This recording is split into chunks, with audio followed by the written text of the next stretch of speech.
Hello. Oh, Yeah. brushing that beautiful beard. I love Oh it. yeah. I love it so much. It's got to stay coiffed, like a lot of effort goes into this. Not really.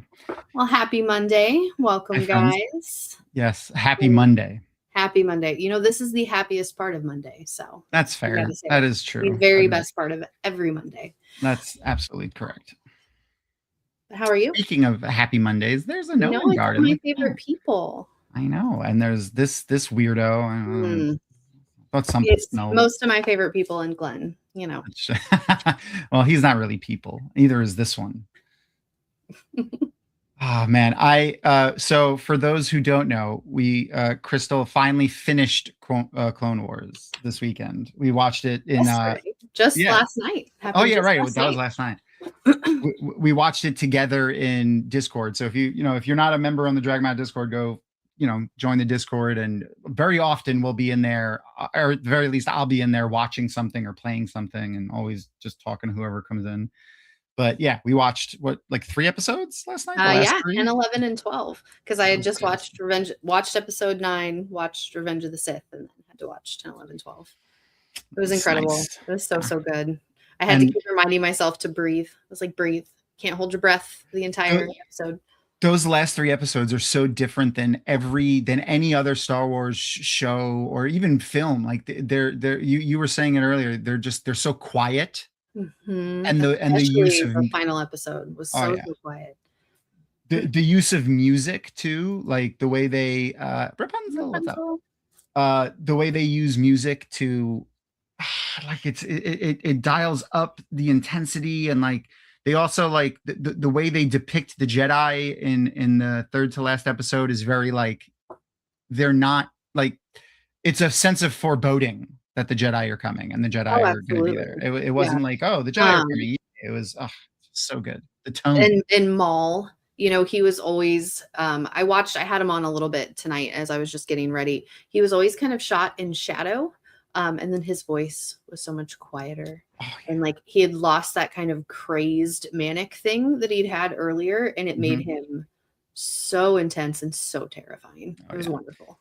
Yeah, they did a great job especially with Maul.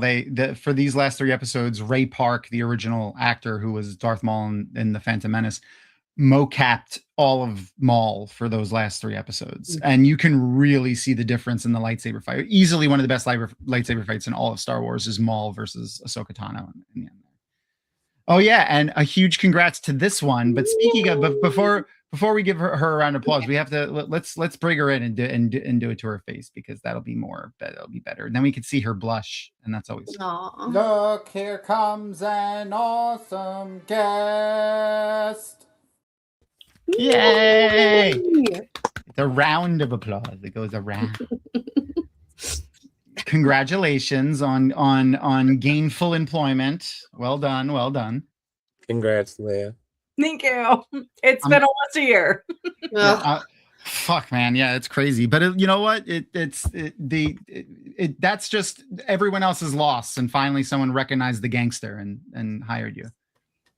Yeah. Well, and I was telling you guys beforehand, basically this is for those of you, like many of you have paid attention to, like, I'm not quiet about the drama. Yeah, because it is what it is, like lives. And then one of the benefits of being a social media person is you put your life out there and hoping to make everybody else's insanity seem normal. So so like for better for worse, and I appreciate all the people around me who let me just go like quiet and dark for a little while when things get dark. But no, this was a company that I interviewed with in the fall. And unfortunately that job didn't go through, but they kept me in mind and they basically built a job around me. That's awesome. Called me on Tuesday, had me write up a whole bunch of bullets, kept me waiting over the weekend. Ooh. I will stress it all. I will sass them about in the future, not this week, but I'm starting Monday. Nice. So, which is breaking their HR team, because the HR team is like, we don't even know how to deal with this. Normally the hiring process is weeks. But yeah, so they're meeting my salary cap. I'm getting like extra PTO. I'm getting extra comp time. So like they're just like lavishing me. The past year, all the drama in the past year is, I get to stay in DC. I don't have to move. Perfect. The job is 3 blocks away from where I live. So it literally couldn't be more perfect. It couldn't be more perfect. Yeah, I'm so glad. I'm so happy for you. That's so great. And it like, I'm just. And on top of it, I get to hang out with you nerds tonight. So. Exactly. And you get to celebrate the good news. I was going to say, speaking of your insanity, though, I had some insanity this morning. So good insanity or bad insanity? Neutral. I mean, bad, I guess, but not really that bad. So, I mean, it's not going to come as a shocking surprise to anybody, but so I needed to get, all the shit that was happening with me. I had to finish the root canal. Today was the root canal to get it finished. I have never been to this endodontist before, except for when I did the last appointment 2 weeks ago to start the root canal. I drove 40 minutes almost in the wrong direction. I'm like 30 minutes into the drive. I'm like, I don't remember it taking this long. And I call the office and I'm like, where are you guys again, in Tampa? And they're like, no, we're over here. And I'm like, that is the opposite. That is a half an hour back the way I went, and plus another 10 minutes. I'm going to be a little bit late. Yeah, no, they were just like, after me and Carla was her name. After Carla and I made fun of me for like a good 10 minutes and laughed a lot at my expense, which was all deserved. We rescheduled the appointment for tomorrow at 8:00 in the morning. So tomorrow at 8, I get to go finish my tooth hospital extravaganza that I went on last week. So that should be fun. But you still get to keep the beard. Yes, I don't have to. I was a little worried. I was a little worried. We were all worried. I mean, we were worried about other things, but also I was a little worried about I mean, that's kind of your signature. The beard. It really. I mean, the last time I had to shave it, maybe I'll see if I can find a picture. I was going to say we used to have the picture in. I've seen a picture of it. I used to leave it in there. Yeah, I sent me the picture. Yeah. Oh yeah. I mean, I lean into it. I don't care. Like I don't hide it. It's very hard to embarrass me. Like you know what embarrasses me? I don't like. I'll look like a moron. I don't care. I'll shave my beard. I'll look like a baby. We watched Agatha all fair. Yeah, it's fair. But like, you know what'll be incredibly deathly embarrassing to me? Forgetting someone's name. Like, oh yeah. Or saying the wrong name. I've done that before, and it's like I don't remember fun things I did yesterday. I remember getting someone's name wrong 5 years ago when I introduced them as Seth, and that wasn't their real name, and like that still is burned into my brain. That's still in there. But like getting somebody's name wrong in a situation like that is nothing compared to getting their name wrong in other circumstances, which would just be even worse. I was gonna say, does that come from experience? It sounds like. From a friend. That's fair. No, I've done all of those. I've gotten people's names wrong. I've gotten like even though people like I know and they're just like, did you seriously just call me that? I'm like, I don't know. My brain went like weird and fuzzy, and I just said whatever. I'm very, very good with faces. I'm abysmal with names. I'm terrible. Speaking of names, there's a name that I want to throw out there because we mentioned Ray Park doing that mocap for the Ahsoka Maul fight. We didn't talk about the woman who played Ahsoka, Lauren Mary Kim, stunt performer. She deserves credit too. Without her, that fight would not have worked. They needed somebody on par with Ray Park. Did they also do a mocap for Ahsoka as well? Yeah, it was the two of them fighting each other in the studio at the same time. That's so cool. I love when they do stuff like that. That's how they film that. For those who haven't watched all of Rebels, like if you don't, I mean, the Star Wars story pretty much. Like it's definitely worth or Clone Wars. It's definitely worth going. Just if you don't think you're gonna watch it or you're not gonna like stick through it, that's fine. But also watch it. I mean, you should watch it. It's fantastic. Yeah, absolutely. But jump to season 7 and watch the last 3 episodes. Like just the level of animation, like you could tell like those episodes probably cost as much as like the first 3 seasons of the show. Yeah, I would say the last 4. So you get the Anakin, that's Anakin and Ahsoka interactions. So hi, lovers. Having to stop after 9 to watch Revenge of the Sith, I was like, no. Yeah. The last 3 episodes, for those who haven't seen it, basically take place at the exact same time that Obi-Wan is fighting General Grievous just before Order 66 takes place, and like you're seeing the other side of a lot of the conversations that we saw, and like in the movie, and the way they marry the Clone Wars story to the Revenge of the Sith movies, and like make Ahsoka, like make it make sense that we don't see Ahsoka at the end there, and like I think they did a really good job with that. Well, and it's amazing how, and I do kind of want to put this in context of Wheel of Time. So Wheel of Time's been canceled. So in the evolution of Clone Wars, so Clone Wars started with George Lucas wanting to do a live action show and everybody telling him no. So then eventually Cartoon Network picked it up and made this kids show that was like kind of not really a kids show. I mean, the episodes we're watching tonight, I don't know that they're kids. The writing is amazing. We had this conversation last week about like, oh gosh, like will Maul be kids? So like, what's the rating? But even if the ratings still technically in the guidelines for kids is, anyways, that's a different conversation. So Cartoon Network picks up Clone Wars. Yay, we get Clone Wars. And you get this basically story about the clones. Anakin, Obi-Wan, Anakin and Padme. Oh no! I did it again. Sorry, I don't know why it does that when I switch to my. I switched to the Star Wars thing so I can use the picture. You're talking about this show. I wanted to grab the. Well, no, but it's so this is after the 2D, which is you can watch now on Disney Plus. Disney Plus, yes, which is awesome. That's there for people who just didn't watch it back in the day. 2003 to 2005. Yeah. So Cartoon Network has picked up this show, which starts continuing the story, and then Cartoon Network says, yeah. And Dave Filoni and George Lucas are like, well, fuck. Then Netflix picks it up, so Netflix does another 2 seasons, and then Netflix is like, fuck you. And Dave Filoni and George Lucas and the entire Star Wars fandom go, what? Then Disney buys all of the Star Wars and $3 billion. And part of that negotiation was to get Clone Wars finished. Meanwhile, Dave Filoni and George Lucas have released partially done videos of some of the episodes that are in season 7.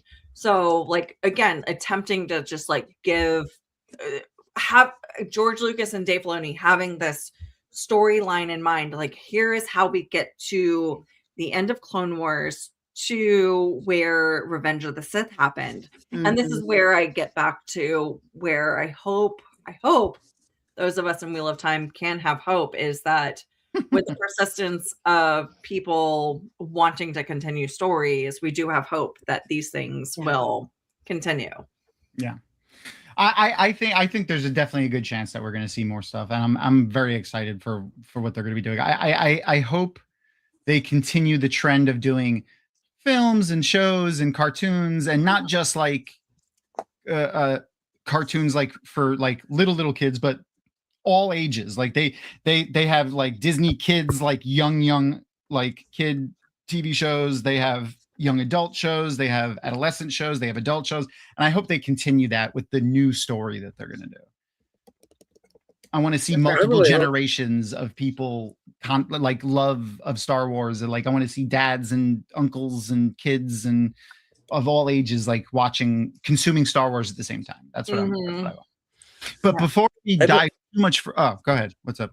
No, go ahead. It was just a side note on something. Go ahead. I was going to say, before we go too far into Star Wars, I want to share. I'm going to get the Discord ready to go so that we can start queuing that up. So if you're not in the Discord already, we'll share a link to the thing so that to the channel so that you can see the directions on how to join the watch party.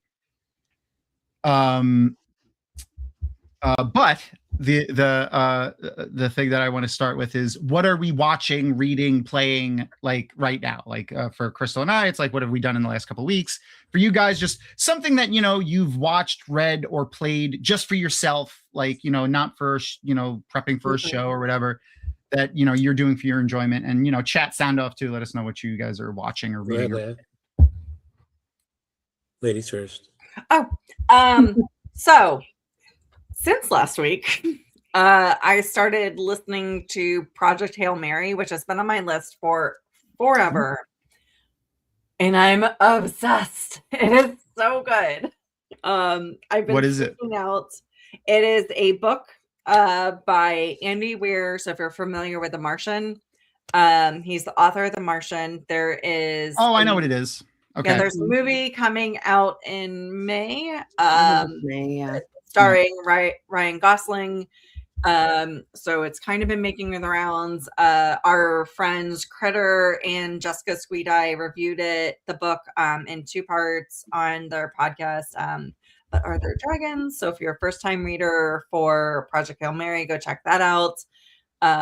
Yes, it's quite excellent. It's a very quick read, a very likable narrator. It starts with him. You did the audiobook. I've been listening to the audiobook. Nice. But I read The Martian, like this, like this actual book, physical book. And it's a very, so if you've read The Martian, it's a very similar narrating style. It starts in medias res. So him waking up and not knowing what the fuck is going on, and then you get to figure out along with him like the situation he's in, and then he starts remembering some of the backstory. So, and that's all I'm going to give you if you don't know the story. So. The Martian is actually one of my favorite. Like, it's a feel good movie to me. And the book is the same exact way. Yeah. And actually, so the thing that I watched recently that I really enjoyed, this is just a personal thing for me, March which goes along 20th, with not May 20th, March 20th. Thank you. Oh gosh, it's sooner than I thought. Oh, and it's gonna come out in IMAX. Oh my gosh, I'm gonna finish it by then, and I got the money I can go afford. You could go to the movies and not feel like bad. What am I spending this $20 on? Where I spend like this on a week's worth of groceries. Exactly. The fucking I watched the SAG Awards, or the Actor Awards is what they call them now, and the BET NAACP Image Awards, and in the awards, wait, you distracted me now. There was a connection there. Because they did something during the awards. No, it's escaping. Oh well, that's what I watched. There was a lot of good things that happened during the awards. Sinners won so many things. Sinners won Best Movie, Best Actor, Best Supporting Actors. It's easier to list the things that they didn't win. So like Hamnet, which is the Shakespeare movie. That's where it's like Shakespeare and his wife, not like a Shakespeare play done movie. That was a female actor in a leading role. Weapons. For those who didn't see Weapons, it was a horror movie that came out a few months ago. Very, very good.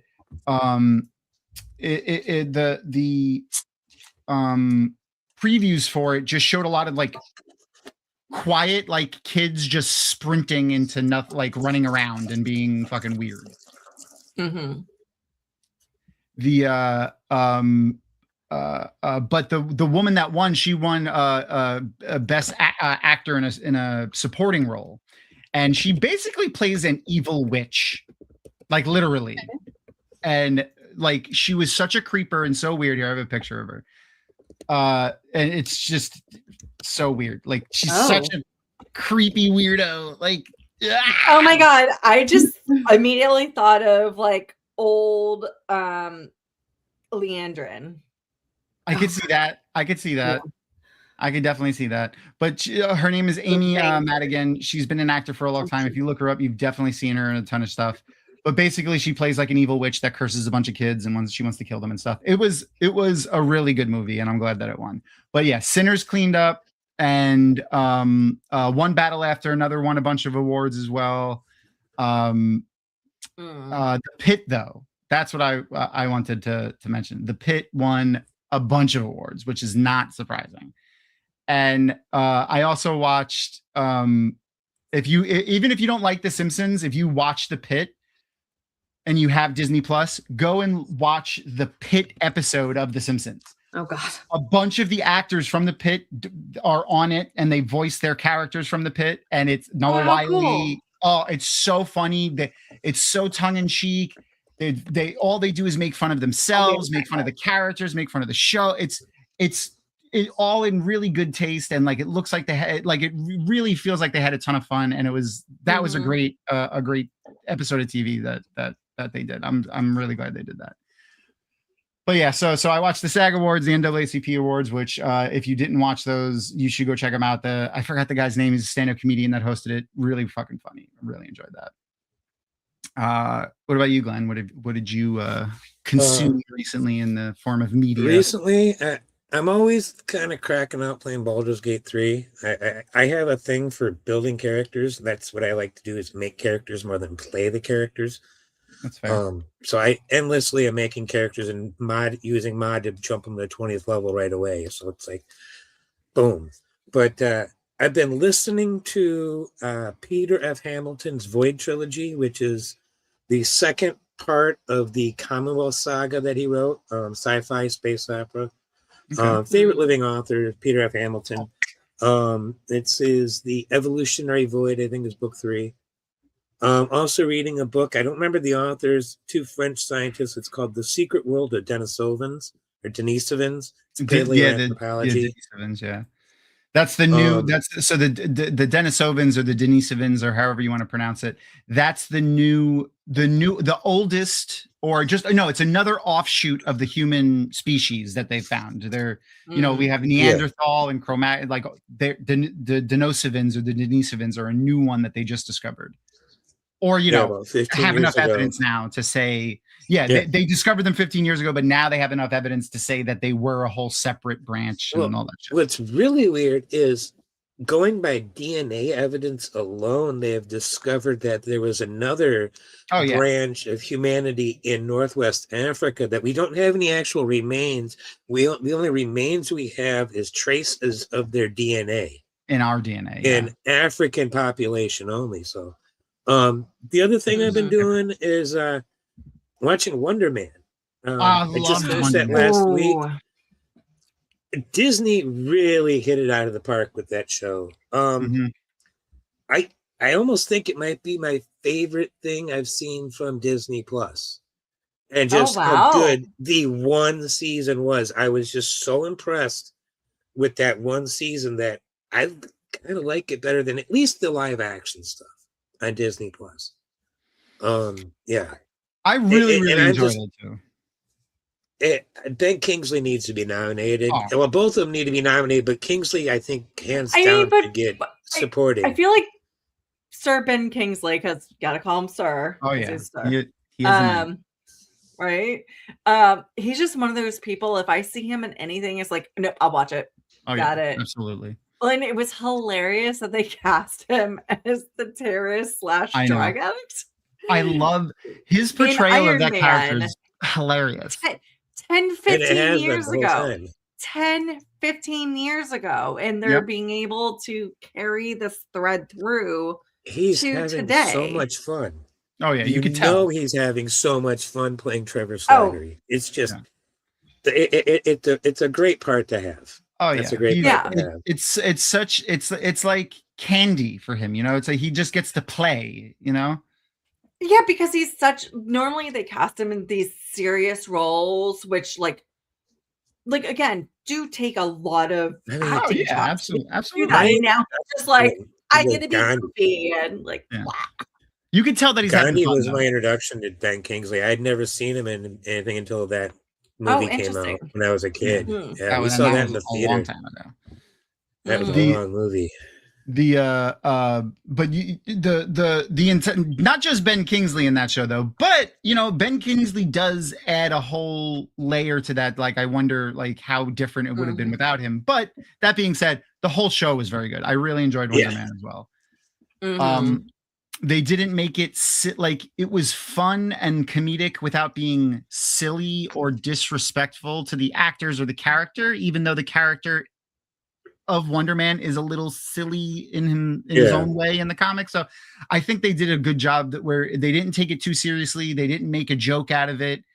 The writing was just there. And I hope, like you said, that this is like indicative of what they're going to be doing moving forward. And it's not just like, the Disney execs didn't pay attention to this show, and they let the writers cook, but now since they did so well, they're going to sit on them like they do with other shit. Okay, I remembered the other thing I've been watching is write it down. I did. Death in Paradise. It's a British TV show. Takes place in the Caribbean. It's a murder mystery drama comedy.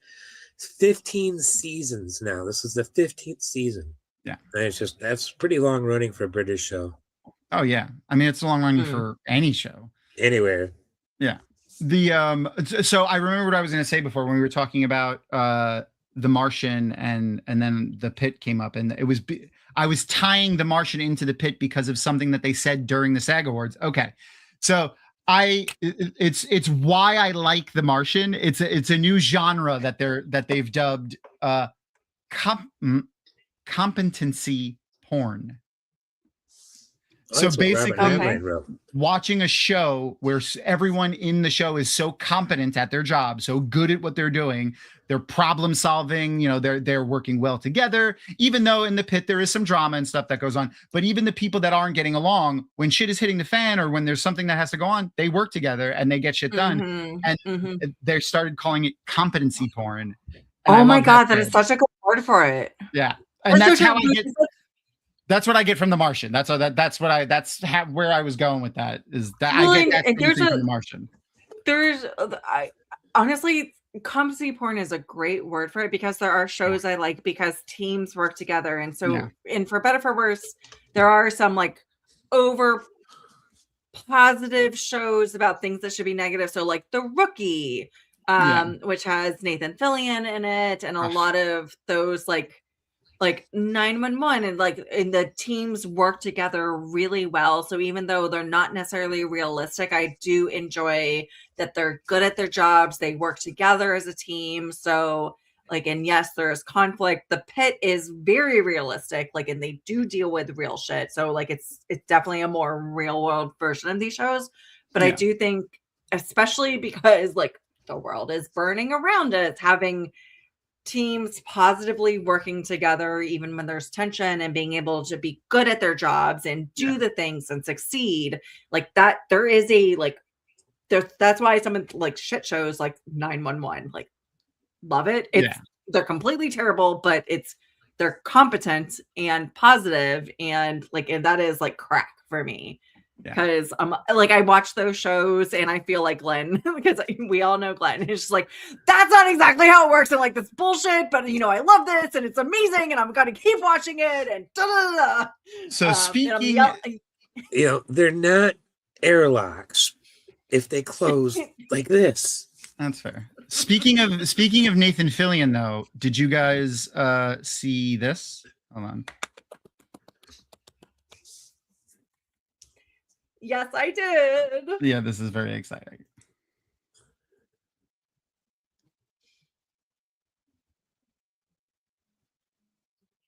There's no audio.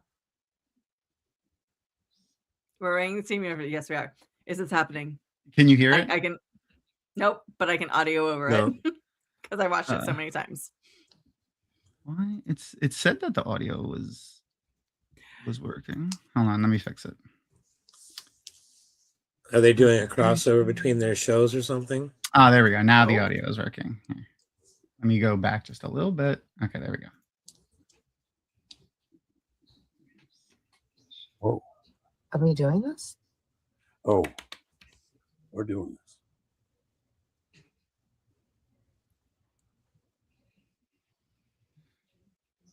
This is from Nathan Fillion's personal TikTok, by the way. And that's not just the only. There we go. This one didn't have the music on it, so he went to basically everybody's house. He went to Marina trailers or whomever. Yeah. He went to Marina Baccarin's house. He went to I don't think he went to Alan Tudyk's house or Baldwin's house.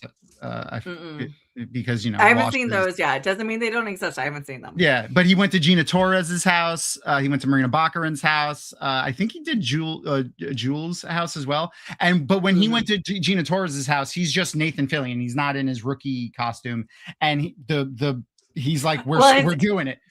It's her trailer. It's like her trailer. Right. Yeah. She's like, is it happening? And then the Firefly music is playing in the background.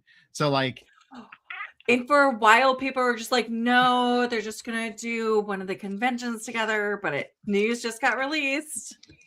Tom. Yep. Oh, was there a press release finally? Oh no, not officially, but it's Disney Plus is confirmed, like soft confirmed. Yeah, no, it's happening. It's definitely happening. It's definitely happening. 100%. It's happening. Let's say it. You say it. So nice. Oh, Firefly is happening. Firefly reboot is happening. It's very you have exciting. To see the words. Sorry. Reboot or a season 2? It's a season 2 or a reboot. It's so when people That's hear unclear. reboot. Well, when people say reboot, a lot of people think different things. What they're doing is they're continuing the show. Like it might not be a season 2, but it's a continuation. Not clear, yes. It's not clear whether it's before Serendipity, the movie. It's not clear whether it's Serenity. So Serendipity was another movie. I was like, it wasn't in that movie. That would make a good ship name too. But so we're not sure if it's going to incorporate the events of the movie, or if it's just going to be the show, or if it's going to be a combination, or if it's going to be a new thing. But it's going to be a continuation of Firefly, whether it's, it's not going to be like a retcon where they get rid of everything, but it's going to, take place obviously in the future of things. So we'll see what happens. Yeah. Part of me wants them to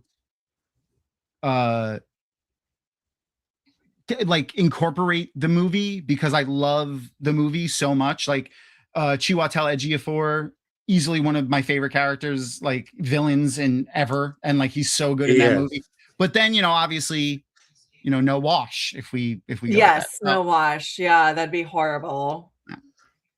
Leia might be really happy about this, but we might actually be getting an Expanse coming. The Expanse coming back, because from the stuff I just recently saw, it wasn't Amazon or anybody like that was holding it back. It was Elcon, who own the rights, but their rights end this year.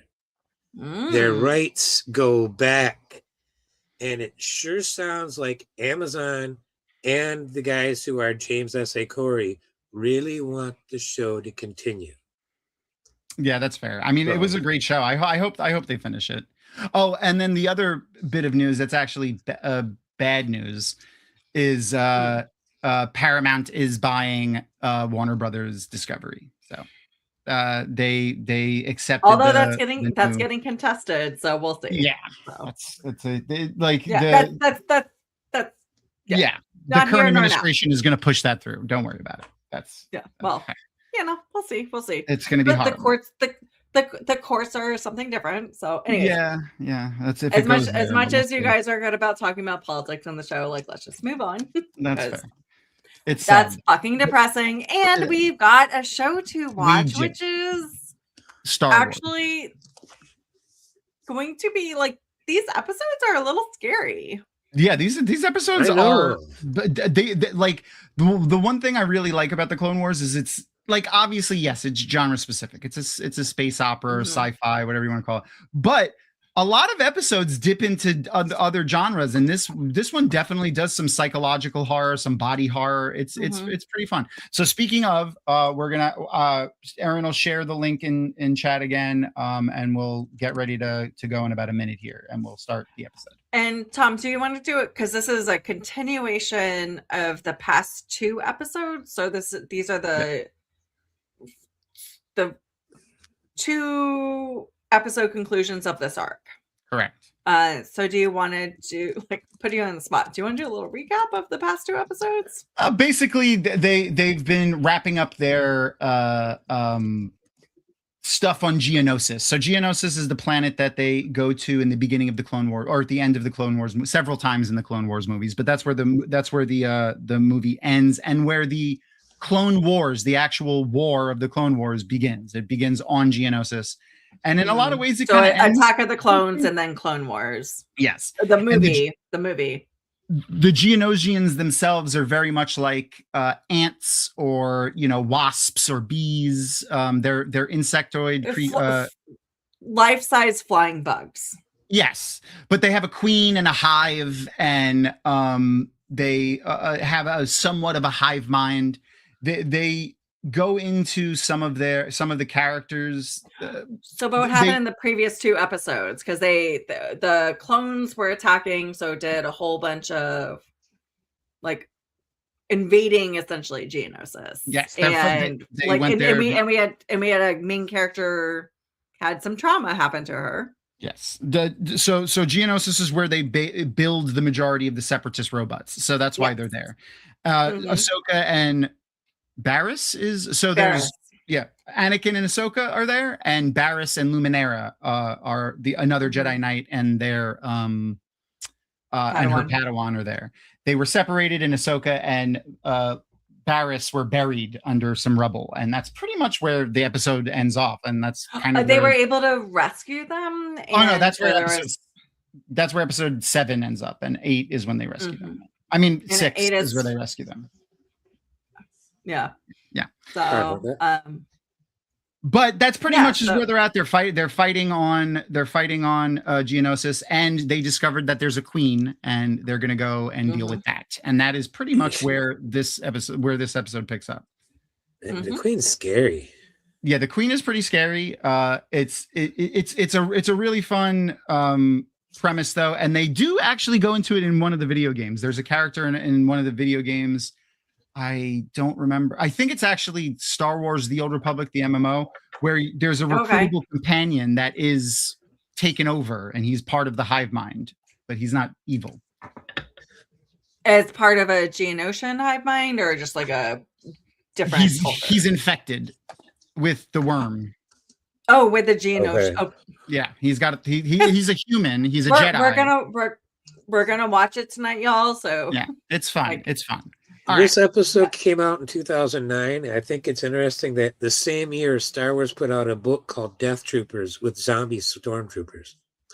Same year this episode aired. And they refer to a lot of the creatures, like the people that get taken over, as zombies. Like it says that in the credits. Unnamed zombie is like one of the voice actors that are in that. So it's interesting that they use that term. All right, so we're going to get ready to press play here. I'm going to give everyone a countdown, and then I will press play. We have, if you're watching along in the Discord, we have the subtitles on, and you should be able to adjust the volume independently. If there's any issues, just let me know. All right, here we go. 3, 2, 1, and play.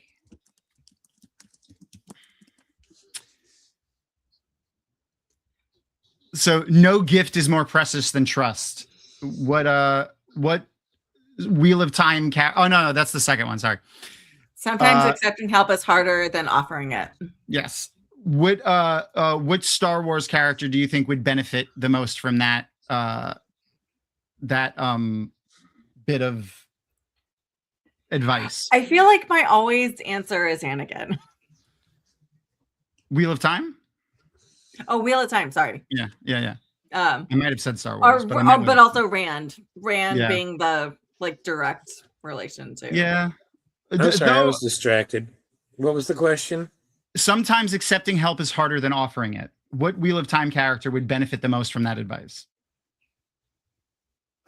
Any of the 3 boys. Any of them. Because they're all too stubborn to accept help. Matt will probably accept help first, though, because Matt's a bit easier than the others. Exactly. I was going to say any help that he gets, it will just be one less thing he has to do. So, but my immediate thought was Nynaeve. Yeah. Especially early book 9, Eve. She's not good at accepting help, but when she does, she realizes it's needed and appreciated. Oh yeah. She usually has to suffer some sort of consequence before she asks for help. Yeah. Yeah. Oh, hold on. I got a picture of Luminara and Barris from the OG 2003 Clone Wars. Oof. Look at that jaw comparatively. So, you got pictures of the actors that live action? was Luminara in the, oh yeah, right. She's in the new stuff, right? I was thinking of the movies. Well, she was also in Revenge of the Sith, I believe. Was That's she? where we were first introduced to the character, if I remember correctly. I don't remember. If she's in it, it's definitely got. I feel like it's definitely got to be like a pretty quick on-screen, off-screen type thing. I just watched it. I don't specifically remember seeing her. There is a picture of her from live action. I don't even remember seeing her though. Yeah, I mean, she's definitely in background. Yeah, she's definitely actually no. But yeah, she looks. Yeah, she wasn't part of the group that went to kill Palpatine. So because I was very much paying attention who was there. Plo Koon, Kit Fisto, and Mace Windu. It's some like. And there was another. But then there was a fourth one that was like not really like anywhere else. Like there was a non-human too, if I remember correctly. He was a non-human. Yeah, Mace was the only human. Oh, speaking of Kit Fisto, by the way, this is him from the OG one, and this is him. So good. Oh my gosh, I love that underwater episode. Yeah, the underwater episodes were so good. So I love to see from this part where they're talking. So you're getting all the Jedi Council members. Luminara is trying to move forward into something that's sketchy. That she's like the episode before, she was so by the books, and now she's just like, nope, I'm just gonna go. And they're like, okay, whatever. Like, so Luminara is a knight, where Ki-Adi-Mundi and Obi-Wan are masters, right? Which is just just the hierarchy of their things. She does get called master by her apprentice, so yeah. Well, that's a title. That's a title. It's the same thing that Anakin has at this point. Yeah. Because Revenge of the Sith, Annie got really angry that he wasn't going to be given the title of master when he was put on the council. Yeah, it sounds like a lot of other people that like titles and awards. Well, originally, before the Clone Wars, and actually when we first saw Ki-Adi-Mundi in the older canon, he wasn't even a master. He was just a Jedi Knight sitting on the council that was on the council. But they've since boosted him up to being a full master since then. Anybody didn't know. Yeah, he looks like he should be a master. He's got a gray beard. Like, he looks like he should be a Jedi master. And this is him from the original one. That's freaking. Oh well, so he's on the council. So definitely, he's definitely a Jedi master now, though, and he does make an appearance in the Acolyte. I can't remember if we saw this in Ahsoka or not. When they did the flashback to Ahsoka being a kid in season 1, and did we see Obi-Wan in that sequence?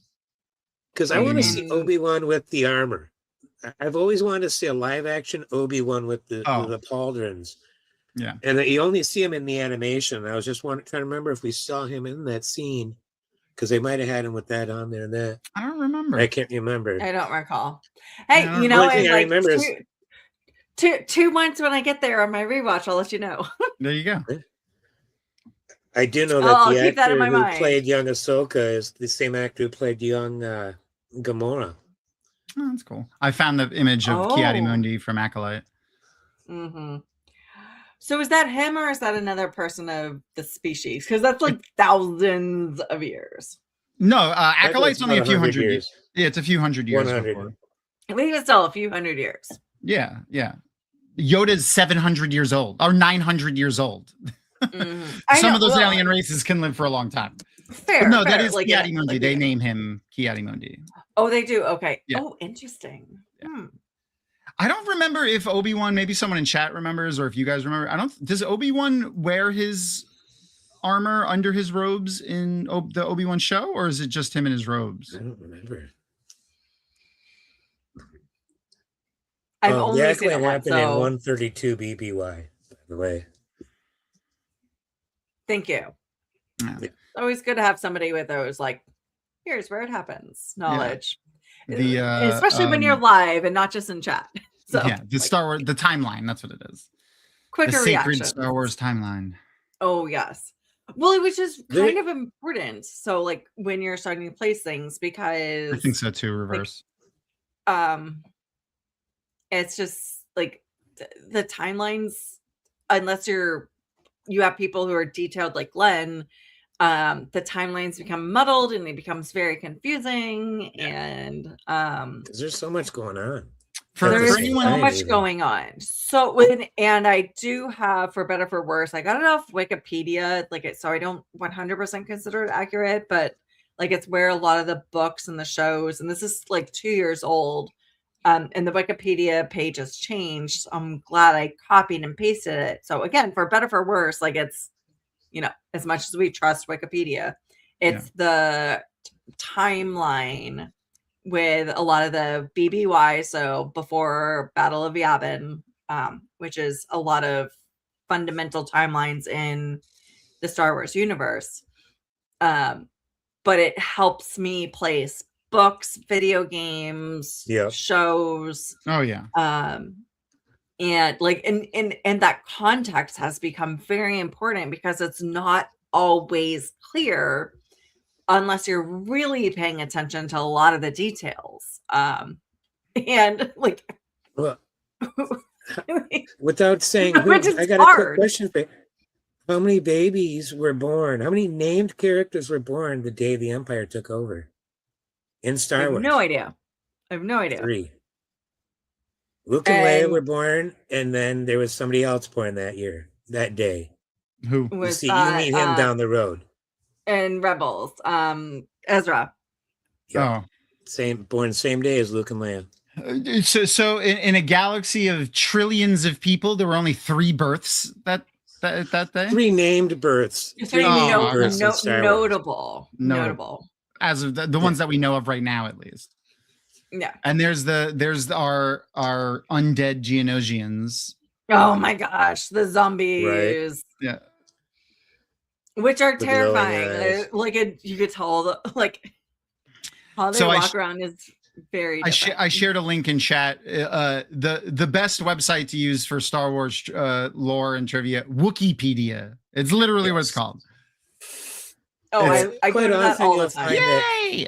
You'll find that the Wikipedia article is the Wikipedia article, or vice versa. Quite often, they're the exact same wording. No. The only thing is, sometimes there's a lot of wikis. There's spoilers if you're not fully initiated, so I try to be really careful on there. Mm-hmm. Sorry about that, guys. The little one rolled out of bed and then started yelling. It was quite dramatic for several minutes there. Sounds like a good time. Mm-hmm. So I mean, like the horror in this episode is very evident. The way I was thinking, like, this is not a children's episode. Well, this is still this is just season 2. This is just season 2. Right. So this hasn't even got into the deep conflict, like the deep burning issues that happen in season 3 and season 4, season 5, 6, 7. Yeah. Right. Yeah. Right. This is still trying to be a kiddie show. Trying. Watching the last few episodes of season 7 really reminded me why I'm like so excited to see the future of the Star Wars stuff with Dave Filoni at the helm. Like he's just so good. To continue the conversation that we had about Maul last week and about the rating, so like, and that's why I'm like I don't know necessarily that it needs to be a higher than PG-13 rating. It could possibly still be. It could still be PG, but the content, like, just because you don't have violence, just because you I'll be right back, guys. don't have whatever triggers those ratings doesn't mean that it is not adult content. Yeah. Versus like this episode like doesn't really technically trigger things that are above, I think, the PG rating. But this episode Yeah, is the whole horrifying. series is PG. Yeah. Yeah, the whole absolutely. these two episodes are terrifying. Oh yeah, no, and- I wouldn't let him watch Which it. is a whole nother layer to the writing. Like they're able to depict this horror and be able to have a reaction in even adults that are watching it while still maintaining a PG rating. Like just another, you know, adaptation of how good the writers are on this fucking show. Yeah. And also gets to like adults need to supervise these things because yes, like it might be meant for kids, but that's not fair. always meant for kids. That's entirely fair. That's up to the parents. The best decision or not, but I like kind of let him decide what scares him. Like he's already seen all the Jurassic Park movies and yeah. Well, and I had those conversations with my niece and nephews over the holidays because I made them a whole bunch of like bracer armor, and had a whole bunch of stories which are mostly tied to Lord of the Rings lore. And they're like, "Oh my gosh, we could totally watch Lord of the Rings." And I'd simultaneously been having conversations with my sister about. She's like, "Yeah, we choose these like there's a group of families, we get together and people choose movies." And she's like, "I've kind of got in trouble for some of the content I've chosen, and like because I just didn't properly vet it."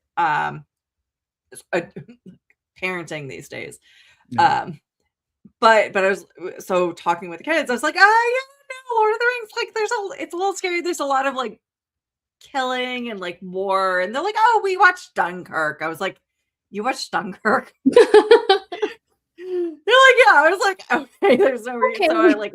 Yeah, so they like dragged me up to their parents. So like, "Can we watch Lord of the Rings?" Of course, which my mother freaked out about. She's like, "Of course we're watching Lord of the Rings." That's what we watched for Thanksgiving was the back-to-back like extended version marathon for years and years and years and years and years. That's awesome. So of course my mother says yes. There is only the extended version. Yeah, no, truly. Right? The other ones don't exist. So yeah, and my niece and nephew, they came to DC recently. Their dad works down here part-time, so they came for a long weekend to do a family vacation. They're like, "We finished," like they ran up screaming to me, "We finished Lord of the Rings." Like it's like, That's "Oh my awesome. god, okay, hi." Also, hi. Hello, nice to see you. Like I'm glad that's the first thing we talked about. Cool. Fist bumps. Right. We don't do hugs, we do fist bumps. Cute. But but it was just like, yeah, so what they're 6 to 9 and they watch Lord of the Rings. Yeah, that's great. And understood it, enjoyed it, had long conversations about it. It's a good age to read and watch. So I love I love that they are playing with genre stuff. They have zombie things in this episode. One of the trivias for this episode says, and it's wrong, which is funny, but one of the trivias for this episode says this is the second time that there have been a depiction of zombies in the Star Wars universe. The first one was in a book, Death Troopers or something like that. Okay. But that's actually not correct.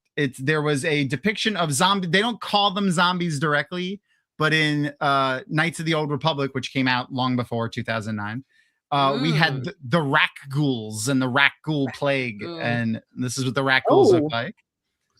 And when they bite you, this is what happens to you. Oh, zombies. That's terrifying. Yeah. That's terrifying. The fun thing about that in the game, in the MMO that they made, where the plague also exists, is when you have a timer on you and you're constantly leaking that green stuff. It's just like a visual thing. But when the timer runs out, you explode, and then everyone within 20 meters of you is now infected with the Rat Ghoul Plague. No matter where you are. Okay. You know, it just, I mean, it's an MMO, so you just resurrect. It's not like, you know, you just resurrect at a spawn point. Okay. But it's still fun.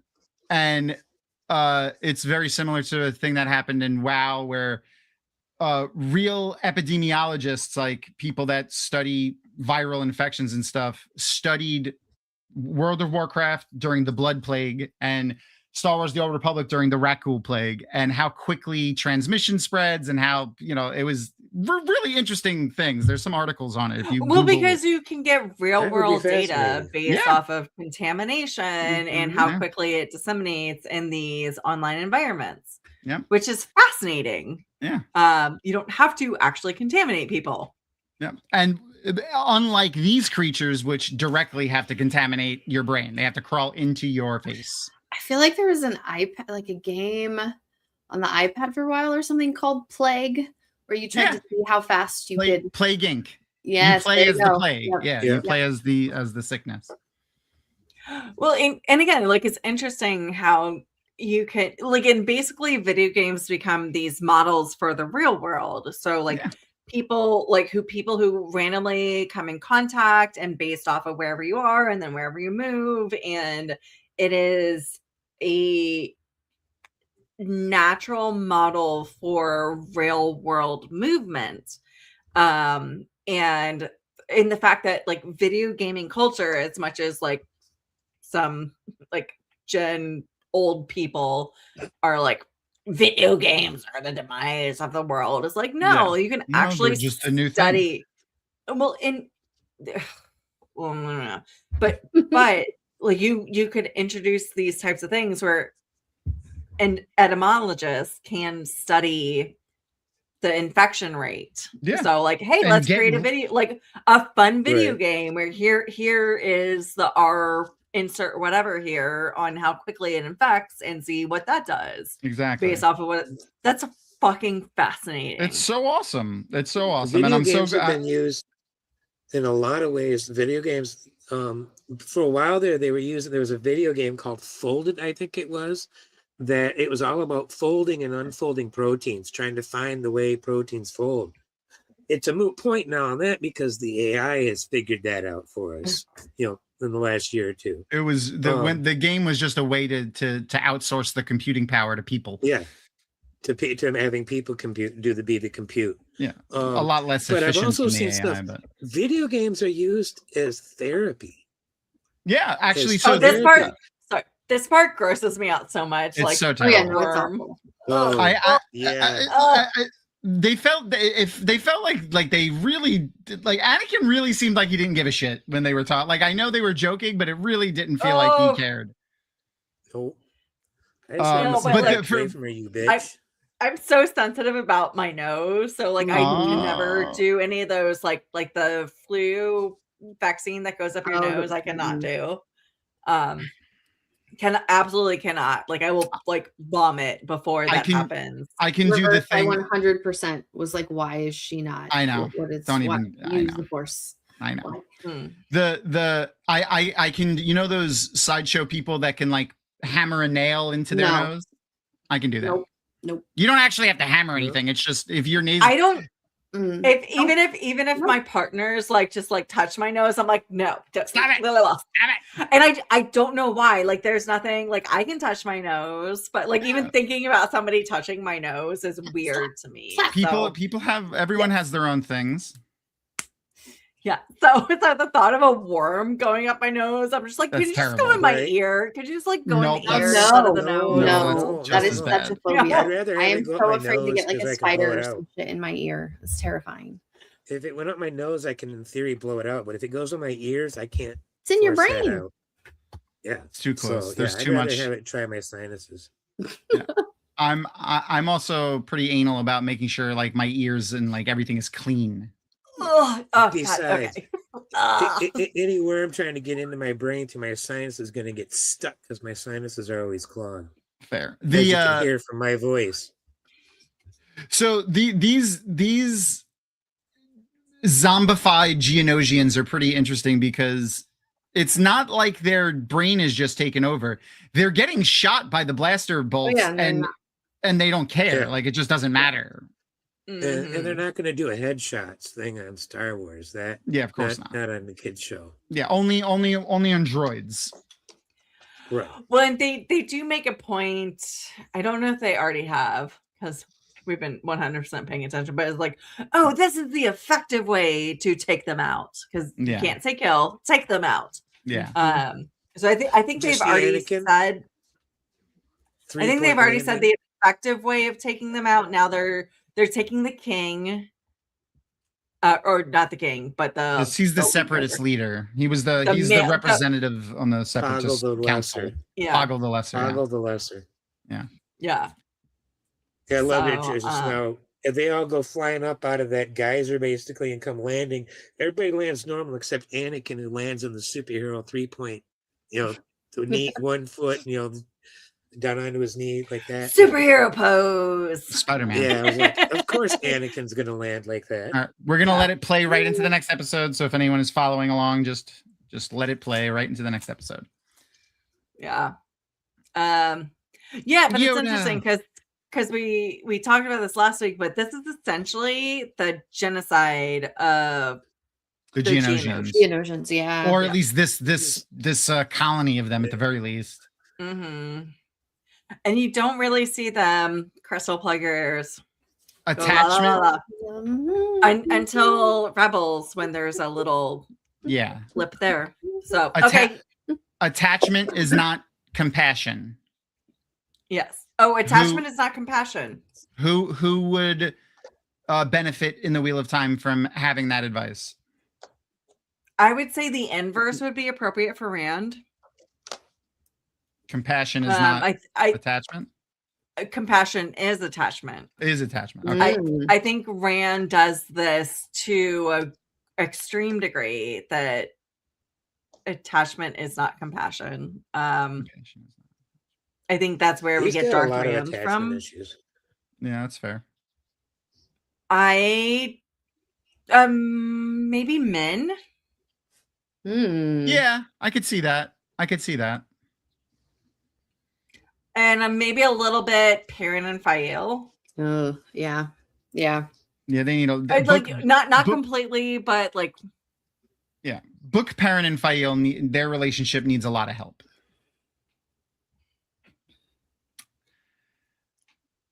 Yeah, Barriss, I feel like has always had it out for Ahsoka. You saw her giving the side eye right there.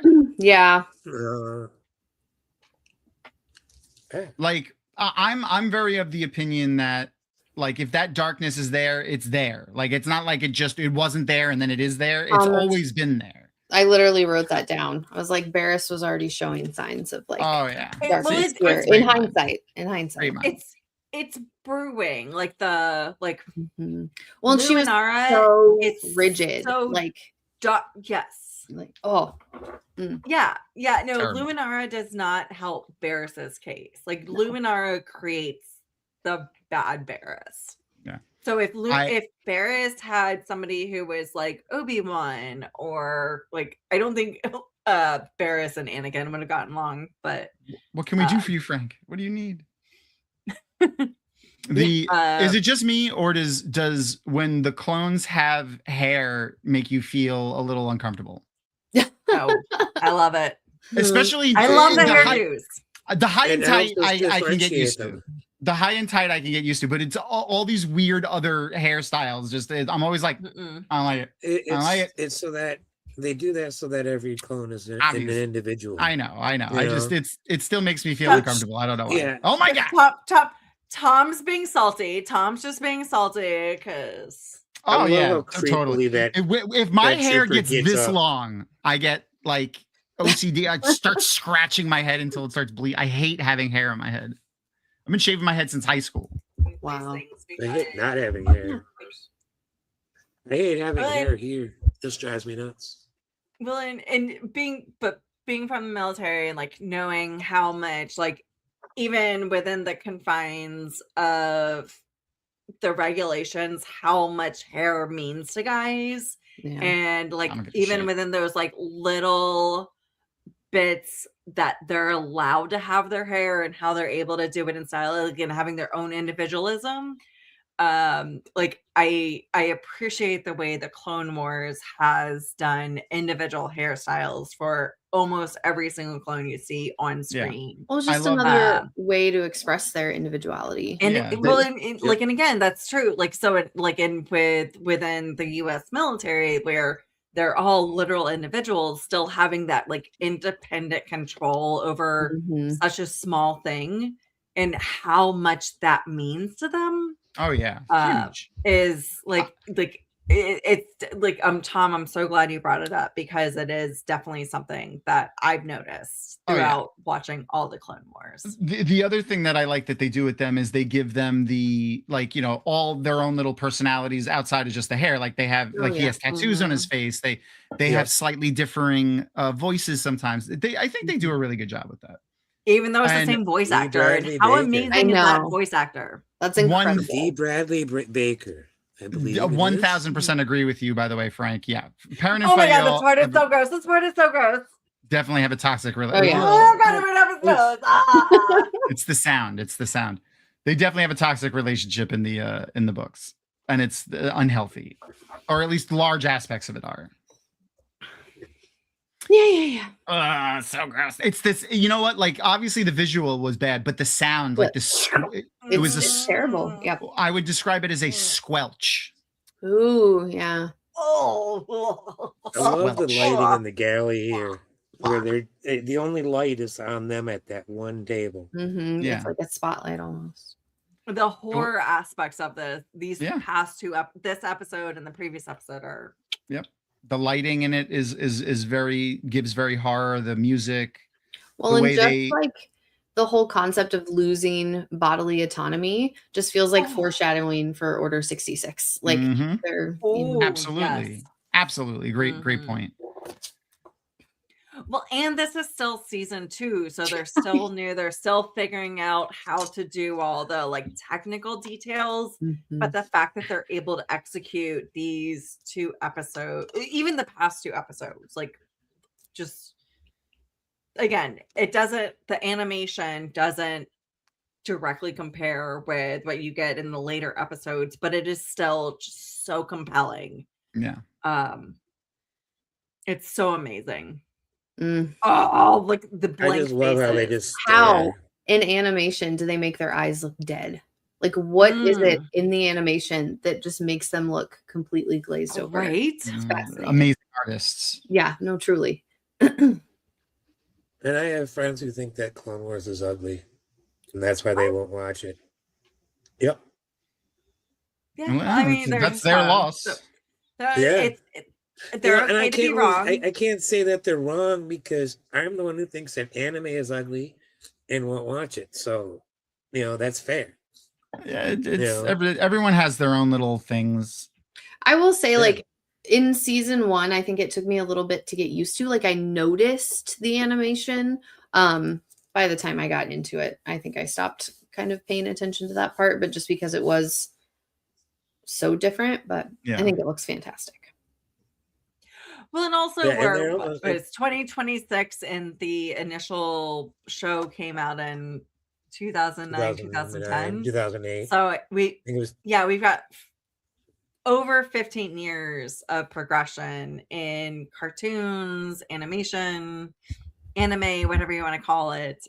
So it's the same thing as going back and watching some older movies. You just have to have like an understanding that it's not going to be to today's snuff. Although I will say, I feel like today, in where we are today with movie making and even like animation, like we've cycled back through, and like not animation, but doing practical. We're not trying to do CGI. Back to using and all that stuff. Effects. We're going back to understanding that practical effects are actually better and cheaper. They can just feel more real. I think they're finally doing now is doing a hybrid of both, and using CG where it's appropriate and leaning on practical effects where it's needed for like movement purposes, things that just don't look, computers aren't good at replicating, realistic movements of things. The new Predator is a great example of that. If you have Amazon Prime, you should go watch Predator Badlands. But the new Predator, the entire costume is practical outside of the face. That's like on literally Disney Plus. Disney Plus. It's my bad. Hulu. Literally right here. is the only part of him that's CG. Even the rest of his head is still all practical. The dreads and everything, all practical. Just this circle of his face right here is Yep. I know. Oh god. Oh god. Oh god. Oh. Oh man. So gross. No. I'm sorry. Oh. Now there's two. Yeah, Badlands was amazing. I haven't seen it yet. And they I'm did looking something forward very to it. similar with Stranger Things, where Vecna was mostly practical effects, and they added the Little bits moving in parts. the so, shoulder like, things and So and like so he was wearing that the actor was wearing that costume the entire time, and basically it's just the moving parts that you see that were the CGI laid over. Yeah, I had I had an image of Vecna, like the actor sitting in the costume when we were looking at the this costume. I had an image of him sitting in the costume with the things on it. Oh it's not god, on my he's thing gonna go anymore. up the nose again. Oh no, yep. Oh. Don't watch. Okay, it's good. You're safe. Nope, Oh, stop watching. no. Oh god, You're liar. I did think they were cutting back to it. Oh. They cut back to it. Okay. So I have a question. That was rough. Worse, this or like some of the shit that Mogideon did in the show, like the tongue, the tongue that got me every time. Just putting her hand in dude's mouth. Oh yeah, was fucked me up. Porque no los dos being the worst. Though honestly, it's all bad in its own little round. Mogideon can torture me whenever she wants. So I'm just gonna put that out there. Also true. Yeah, I don't want the worm to torture me. I want Mogideon. I'd be good with Mogideon. That actor that played Mogideon as Mogideon torturing me. Mm-hmm. As long as we agree on a safe word beforehand. I'm sorry, I can't with the tongue, you guys. It's too much. Yeah. So this episode is really good for seeing that darkness in Anakin too. When he interrogates Poggle the Lesser. Yeah. Oh, I think this is the first time in the cartoon you hear. So when we get there, we really need to be quiet. Yeah, because you will hear the Darth Vader, the Imperial March. Dun, dun, dun, dun, Yeah, it's gonna happen now. Dun, dun. There's Kit Fisto. I really like Kit Fisto a lot. He's so good. I'm so mad he died. Yeah. I kind of wanted him to survive Order 66. Same. And some of the books he did, but I doubt they're gonna. Well, I mean, they could, I guess. I don't know. Oh no, he definitely didn't. Palpatine straight up murder. Yeah, Palpatine murders the fuck out of him. Yeah, that was definitely their name is like their species name is something like Nautilus or something like that. Nautilon. I think. Nautilon? You talking Fisto? Yeah, Kit Fisto. Kit Fisto. Oh no, Barris! Oh god, Barris! Oh gosh, Okay, good. We didn't see that one or hear it. No squelch. No wet squelching. Nautilin. I was close with Nautilus. So it occurred to me that this episode, one of the themes that it plays with is control and agency. Yeah, and even even Ahsoka, who doesn't have the worm in her head, showed she doesn't really have any agency. When she told Master Fisto, I said, "I have a bad feeling about this, but I'll do as you told me." Mm-hmm. You know, she's still obeying. Oh yeah, that's she's a showing complete lead up to Order 66. And in BLT and comments keep saying like, "Oh, Order 66." Mm-hmm. Yes, this is 100% a foreshadowing to absolutely the outcome of Order 66, but without even having to do things with chips in your head or whatever. Yeah, and it's ironic that Barris is the one that succumbs, and Ahsoka is the one that survives. Yeah. And Barris really almost never recovers from this, pretty much. Well, like, and especially once you start watching things like Order of the Jedi or Tales of the Jedi and things like that, and seeing Dooku's backstory and why start understanding why other Jedi start going to the dark side. Oh, here we go. You heard it? You heard it? Yep, I heard Yeah. it. Na, na, na, na, na, na. Freaking Kevin Before Kiner, he even man. starts doing anything. Ah! Yep. And here he is trying to manipulate his mind to take away his agency. Well, yeah, and then he's just Then he like, assaults him. I'm gonna straight up fucking torture you. Yep. And just starts assaulting him. Mm-hmm. Which is not at all in the this is not conduct passive. code. Yeah, this is not what the Jedi do. Force And choking I think Wait, this is the first. There it is. Oh, there it is. I think is that the first time he actually force choked somebody? Has he force choked somebody beforehand? I don't think so. That might be the first time. I think that's the first time he force choked somebody. That might be the first time. Unless he did that to a Tusken Raider. I'm not sure. I mean, we don't. I don't think we don't see an Attack of the Clones. Yeah, we don't see him force choke anyone there. Yeah. I'm trying to remember if he does that in the book. It's very possible that he did. So maybe it's not the official first time, but I think this is the first time on screen that we've seen Anakin chronologically. Yeah. Chronologically force choke. Yeah, I think you're right. I'm trying to think if there was any. I can't think of any examples before this. Yeah. Garden, don't you put the poggle word in there. Poggle. Rude. It's terrible. So I was looking up to see if this had director commentary on the DVD stuff. I don't have the DVDs, but I was looking it up. On the Blu-ray edition of this, there's they did a supercut of all of the scenes where worms crawl in people's noses, plus a bunch of cut ones that they didn't have in the episode. Oh, yeah. I'll make sure to see if I could find it on YouTube and send it to you, Leah. I'll give you a warning. You can send it to me. I just won't watch it. You Actually, I probably will. And he's gonna surprise you with it, like in a few weeks when you've forgotten this conversation. He's just gonna send it to you. You're just gonna open it. Oh yeah. Hey, here's something you should watch. Yeah. The title. Is she on the TARDIS? It looks like it. Oh, she's 100%. Oh yeah, she's in the TARDIS. It looks like it. I could 100% see that being a TARDIS reference for sure. Right. If it isn't, that's insane. They were so good at putting in those types of references. Oh yeah. So I mean, it's Absolutely. all over the various commentaries that the show creators have made. They're huge nerds. Obviously, they're huge nerds, which is why they're so good at this. Yeah, well, we were talking about last week, how many of those individual scenes were based off of real life battles. So, most of them. They're not flippantly doing things. They're not just hey, we're just making content. Yeah. Sorry, Glenn, you were saying something before I interrupted. No, I don't even remember now. Dave Filoni is just a genius.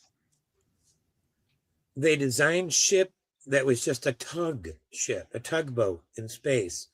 You mean the Millennium Falcon? I never would have thought Star Wars. We've probably never seen one before. Probably won't see one again. Yeah, the Millennium Falcon is just a cargo frigate, and it wasn't a tugboat, but it would push the ships. It was a lightweight freighter. Yeah, light freighter. Mm-hmm. They don't like the code, apparently. Of course, small cargo vessels kind of make very little sense in Star Wars. Why you wouldn't be transporting with larger vessels and cheaper? Oh, I forgot to mention too what's her name? The woman that voices Ahsoka. Ashley Eckstein. Yeah, she's gonna be at Florida Comic-Con or I think it's Florida Comic-Con. Aaron knows the name of it. Aaron, message me when that is, because I got a job. Yay! Oh yeah, if you want to come down, you can stay here. And I've got a budget for yay! quick weekend trip. So yes. still gotta make up for. Oh my god, this is so gross. It's so bad. Oh It's God, so this is bad. so gross. It's so bad. I hate it. Well, I feel so bad, So- like because, so the- because Ahsoka has been told to kill Barriss. Yeah. And then you see Ahsoka just like, and she's like, no, I won't, I can't. Yeah. But also it comes down to like, are you going to get infected? The ship is crashing into the medical station. Yeah. And the possibility that is fucking insane. Like Ahsoka has been put into all of this role of responsibility of like, don't infect the station, try to take care of the people you're in, don't get infected, kill the person who's going to infect you, also Kill your that's friend. your friend. Yeah. And that is absolutely insane, the level of a 13-year-old girl. She is 13 14. years old. 14 14 at this point, yes. So regardless, Only because we looked it up last week. okay, well, 13, 14. On Sunday we were trying to figure out how old Ahsoka was at the end of season 7. Gotcha. That's the only reason we knew. And She's not. I think By the way, it's she's either 16. 18 or 19. But that level of responsibility to, regardless of how your species ages, that is insane. Oh yeah. Not only that, she's grown. Her whole life has been war. She's basically Gen Z. Like, they were born into a war. They lived through the war. Like their whole life is just war, and that's all her life has been. The Jedi to her are warriors, not peacekeepers, not people that uphold justice. They are warriors. She struggles with that, and you can see that, like trying to figure out, like, and especially in the later seasons, like, what is the purpose of the Jedi? Like, what are we here for? And she's like, no, like, we're just gonna like kill separatists. Fuck the Jedi. Yeah. Well, and then all the things that happen to her. It's just like she's gone. And she goes through, and it's again what I was talking about earlier, like the deliberate storytelling and being able to go through the various networks to eventually get to this conclusion, and the faith that the showrunners had that we are going to get to that conclusion. Yeah. We're not going to jump the gun. We're going to tell the story properly. Yeah. The cool thing about that I like about Ahsoka's character, especially like this episode, like specifically this episode, and then episode 7. So like she was told to kill Barriss, and she didn't. She figured out a way to get it done without killing her, because she didn't want to kill her, because that's not the way of the Force. Not the Jedi, the Force. And then in episode 7, when in season 7, episode whatever, the second to last episode, she and that is the end of our episode. Somebody press stop. Yes, we're not watching as anymore. much as we want to go forward. Yes, the watch party is over. So, but in the end of the series, her and Rex. Party is not over. No, it is not. Her and Rex are like trying to escape after Order 66 is declared. And like Ahsoka basically is running away because like there's nothing that they could do. It's literally her and Rex versus the entire Grand Army of the Republic. Yeah. So they're leaving, and Ahsoka makes a comment, like Rex says like, oh, we should go this way because then we could fight some more. And she's like, I'm not going to be the one that kills these people. Like that's basically what she says. She says, I am not going to go and kill them. Like, we don't need to kill. And throughout that whole episode, she keeps reminding Rex and telling Rex to turn his blasters to stun. And these are our, these were our friends and our battle, our comrades in arms. Yeah. Yeah. And that becomes a recurring thing going forward in Star Wars stuff. Where we're seeing a lot of. But specifically Ahsoka use of, is what I'm saying. Specifically another group that does it shortly later, chronologically. I'm just saying specifically Ahsoka. Right. And I'm really hoping that she comes back in the later season. One of the other really cool things that I pointed out to Crystal when we were watching it yesterday was when she tries to heal Rex, like she uses the Force to try to figure out where the chip is in his brain after the extra. And do you remember the chant that she uses, Crystal? I pointed it out when they did it. Oh yeah. I am one with the Force, and the Force is one with me. Yeah, I am one with the Force, and the Force. No is with way! me. Yeah. And she just repeats it over and over again. and over And, she's trying to. and in season 5 or 6, they go to the Temple of the Wills. Chi-Root is a guardian of the Wills. He's one of the guardians in that temple. So like she learned probably from Chi-Root, or at the very least from a guardian in the temple. So like I love the way they're tying all that stuff together. And Ahsoka is easily one of my favorite character in Star Wars. My favorite Force user in Star Wars. There's only one character in Star Wars that I like more than Ahsoka, and that's R2-D2. I mean, Chopper. R2. Chopper's Chopper's pretty awesome. So is BB-8, but yeah. R2 is my boy when it comes to favorite character. I agree, but the only reason I say Chopper, and this is from Dave Filoni, canonically, Chopper is the most foul-mouthed character in all of Star Wars. It's your spirit animal, Tom. Yeah, I just love him so much. He's and Dave Filoni does his bloops and bleeps and stuff. He's Dave Filoni's the one that voices him. It's fantastic. I love Chopper. I've said this the past couple times I've been on. I can't wait for Crystal to meet Hera Syndulla. Oh my god, I can't wait. Oh, just the whole cast of Rebels. For me, my favorites are Ahsoka and Hera. Hera's great. Hera Syndulla is a great character. Crystal, you'll get there very soon. Doesn't feel that way, but yes. I'm grabbing an image. I mean, you're still slightly ahead of me, actually. Though I've done the various tales. Crystal shared with me her spreadsheets. I still owe you notes. I promise you notes. Yeah. Ooh, that was close. I can't share that. I just had the weekend was a weekend. It was stressful and then exciting. Like the whole weekend was a weekend, and now I've got good news, and now I can yay. You can relax.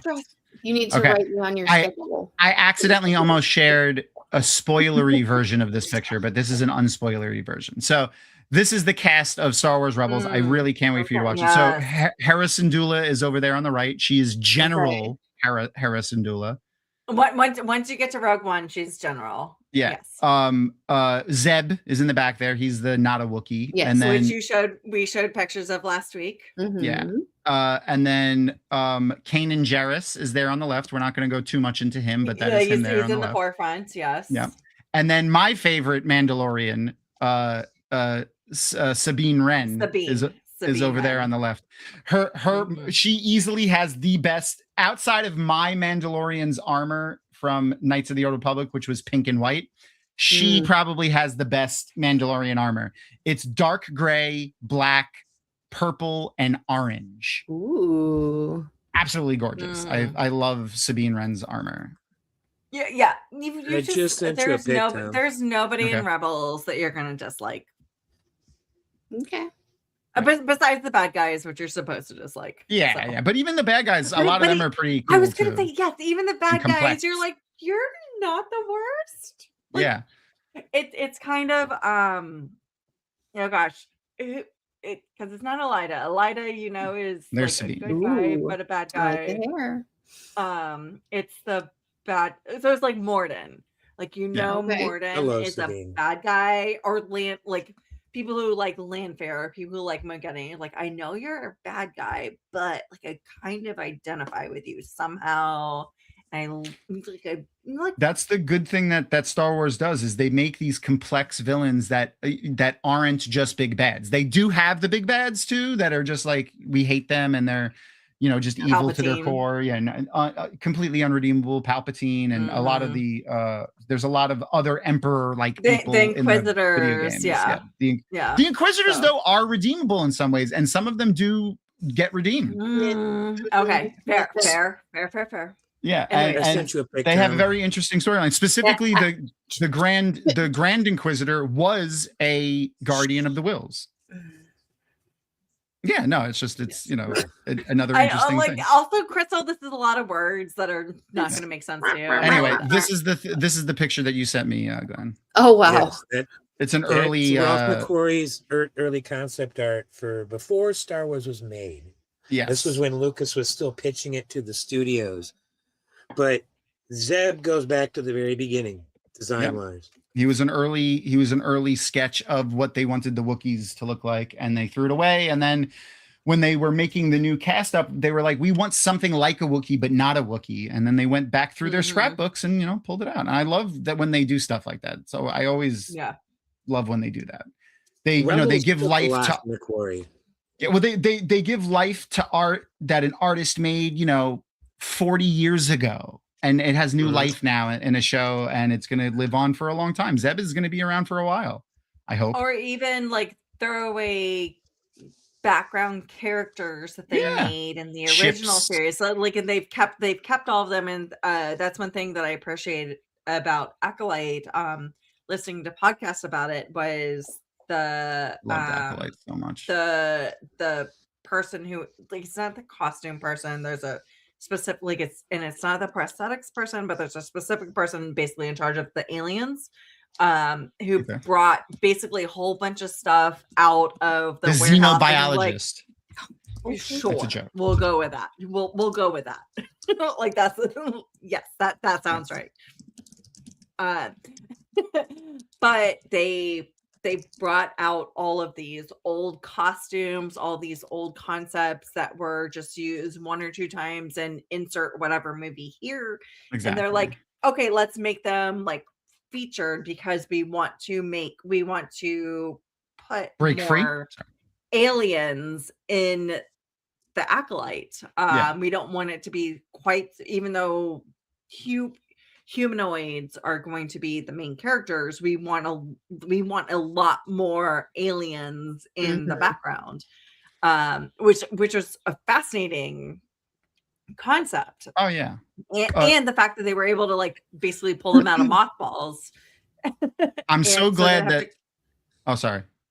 No, they didn't have to create them from scratch. Exactly. Like, perfect. Like, I just like that they're breathing life into this old art that, was sitting in a sketchbook and maybe they thought they would never use it. But yeah, so just to sell you on Chopper a little bit more, canonically from Dave Filoni, Chopper's the most foul-mouthed character, not droid, character in all of Star Wars. And he's committed the most war crimes, even more than R2-D2. Which R2-D2 has committed a lot. But anyway. Yes. Star Wars. Oh yeah, so many. The Clone Wars and Rebels are so fantastic. Reverse, I can't wait for you to catch up with us. We are going to be watching on and off here on Sundays in the Dragonmount Discord with Kyoko M, who is an indie author. We've had her on the show a bunch. We love her. She's fantastic. She's never seen any of the animated Star Wars anything. She's only ever seen the films and a season of The Mandalorian. And and Ahsoka. She doesn't like Ahsoka. Because she knows nothing about her though. She's never seen any of the things. So I told her, I had my own little moment with her where she was like, this is why I don't like it. This is why I don't like it. And I'm like, but they fixed that in the cartoons. They fixed that in the cartoons. They addressed that in the cartoons. Animated series, Tom. Animated. Yeah. Well, animated series. Sorry. But she was like, okay, I'll watch it. And I really can't wait for her to get down to the end. And to ask her again how she feels about Ahsoka. Yeah, Snips. Snips. The best.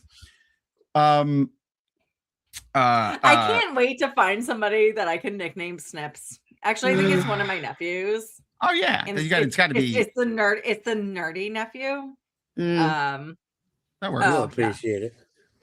Oh well, actually, his parents aren't really into Star Wars, and so like I'm kind of trying to get. We went to the Air and Space Museum when they were here, and they have a couple of the like displays. I think they actually are originals, but like one is a Y-wing, and then there is when we went to the American History Museum, there was an R2-D2. Okay. But they were just like, first of all, at the American History Museum, my brother-in-law was like, oh my gosh, that's the armor. Let's go look at the armor. He's like, oh, it's Star Wars. And I was like, I saw what it was. Like, I was so excited. I was like, oh, he wants to go look at the Star Wars stuff. And my brother, and then he was like, yeah. Yeah, and the kids were so excited. And then and I was just like, but it's Star Wars. And like I started just like verbal vomiting. You know how, like, you've seen me, you know how I do. Yeah, we're watching it. Like, and the kids were just wrapped. So like they were just like so intrigued. But when we were at the Air and Space Museum, they all had their different interests in like spacey stuff.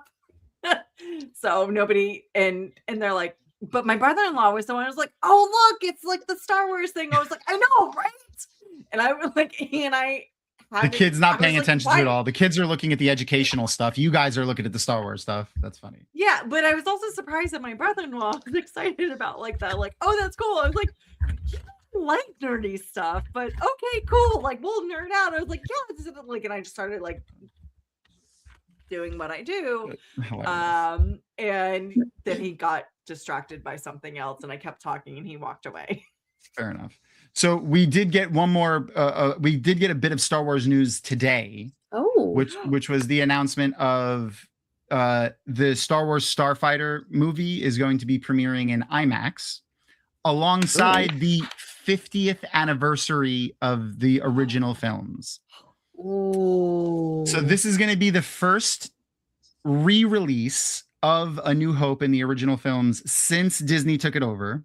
Wow. And they're going to be re-releasing, they're going to release a new edition on DVD and Blu-ray and stuff like that, but it's going to be the original theatrical version from 1977 or whatever. Oh, so not the remastered one. It's going None to of be the original one. The original theatrical version from 1977. None of the George Lucas remastering. It's the one of the first time that it's going to be the actual original one. And in the original theatrical one, so I'm wondering if they're gonna like which version of it, because there were a couple of versions of the theatrical release, but the very first version of it, not only did Han shoot first, Han was the only one who shot. Greedo didn't shoot at him. Han shot him before Greedo even shot one blast. And I love it, and I hope that is the version that we get.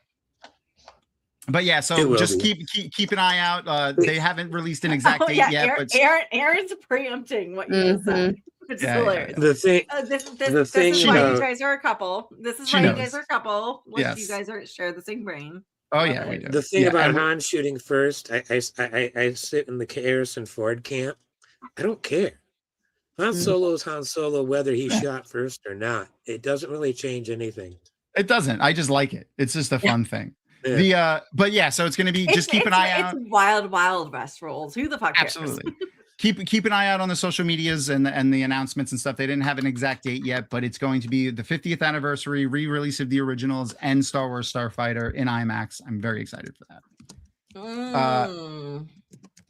Okay, so now the other thing that we've been doing, both of you guys have done the Inside the Dragamount Studio interview questions. For those who are here, if you don't know what that is, one of my favorite shows growing up was Inside the Actor Studio with James Lipton. If you haven't seen it, you should check it out. It's fantastic. But at the end of every interview that he would do, he would always interview actors. He would ask the same set of 10 questions to every person that he had on. So we've been doing our own version of that with guests, but both Glenn and the Roof Mistress here have done both of those. So one of the new things that we're doing now, and this is this first part is for y'all, chat. If you are a Patreon member, even a free Patreon member, we have a lot of stuff in the free tier for Patreon. Please go and check it out. Don't even worry about the paid tier. Just look at the free tier for now. I just want more people to play with there. I forgot my book. I'll be right back. Keep talking. Go grab your book. So one of the things that we're doing is random questions. So I'm making a random question generator. I've been playing with the formula in the spreadsheets, and I haven't gotten it to work the way I want, so I don't have it yet.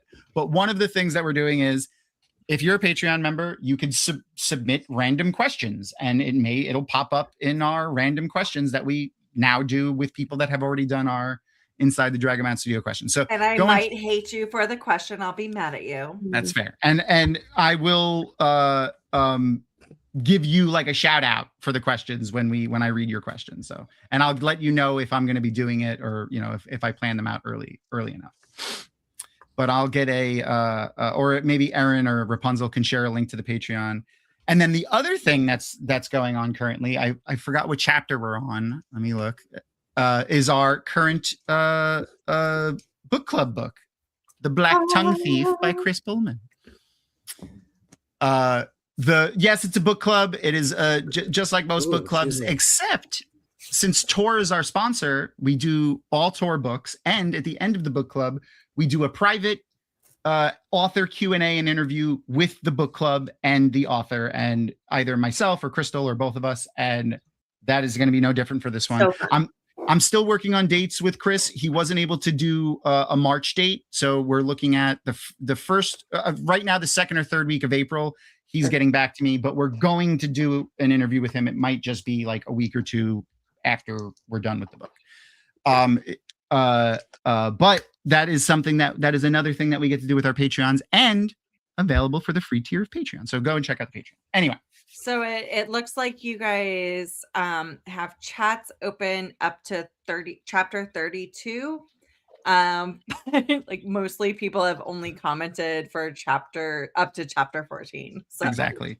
The second book in the Black Tongue Thief series, I guess it's going to be, is coming out soon. So he's working on, and plus other books that he's doing. So yes, he's on a book tour right now. He's a very busy dude, but wonderful writer. I'm really enjoying the book. I've been getting a lot of notifications for his books. I like it. I like him. I looked up a couple interviews with him. He seems cool. Like, I'm excited to talk to him. I'm excited to bring him into our little community here. Hopefully we can maybe abscond with him and we'll get him on an episode of Rewatch or something. Oh, all right. That'd be so cool. We're going to do our random questions. What else do I have? Oh, one more thing from Patreon. This is for our Wheel of Time fans. We haven't, talked to you in 5 minutes. Do we have them? Oh. I know, right? One of the things that the lovely Maria Simmons has agreed to do for us, and if you don't know who Maria Simmons is, that is what the community has dubbed the right hand of the creator. She's the continuity expert, lead research assistant, all kinds of stuff for Robert Jordan for more than 20 years. And she still works for the family and Bandersnatch and Harriet. And one of the things that we used to say all the time outside of RAFO, read and find out, was MAFO, as in Maria and find out. That is a term that Brandon used to use all the time when he didn't know something about Wheel of Time and someone would ask him a question, he would MAFO them. Basically, go ask Maria. She knows more than I do. So she's agreed to answer questions for us. If you have a burning Wheel of Time question that you've always wanted to know the answer to, submit it through the form that's on the Patreon. Again, available for, I think it's the first tier of the Patreon, the second tier.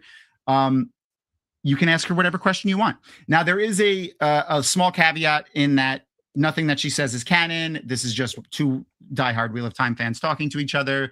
So don't take anything she says as canon. And we also reserve the right, not to answer your question, or Maria does.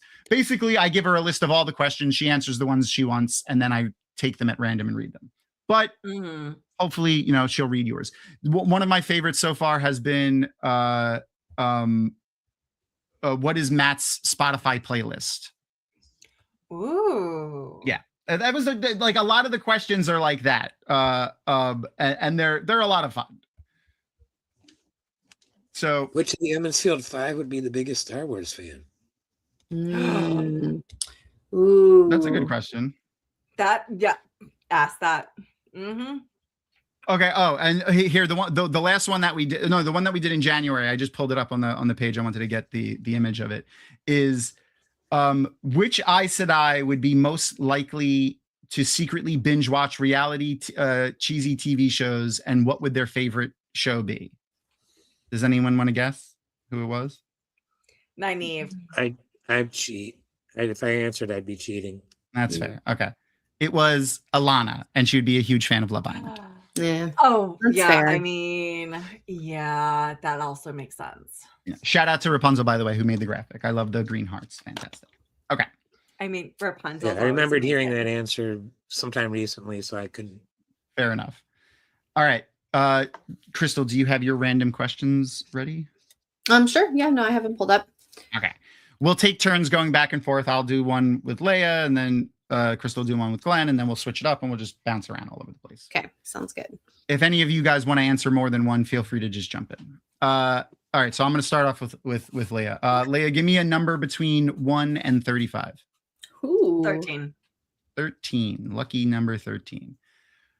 What is the weirdest thing you've ever seen personally? Mm. And you can interpret that however you want. It doesn't, Yeah. you know.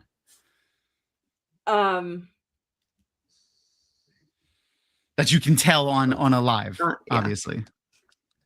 Nothing comes quite to or silly, out of place, Oh, I'm so bad at this. embarrassing. Nothing. Let me think about it and go to Crystal, go to Glenn, and I will let's put a pen in it. I will think about it. Okay. All right. You can master one completely useless skill instantly. What skill would you want to have? Completely useless? I mean, I'm thinking like, balancing a broom on your fingers, whistling bird songs, wiggling your ears. Like what is tightrope walking? Slack rope walking. Slack rope walking. Slack rope walk? Oh, is that when they do it like I know what you're talking about. When it's not pulled tight. That way I could walk across like a power line or something like that, something that's a little bit looser.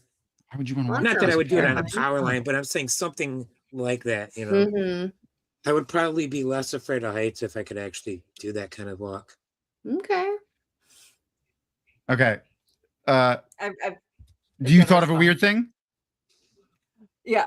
Shoot. I don't know if it's weird. I think maybe it's weird for people. Whatever means to you, it doesn't matter. So a program I worked on, I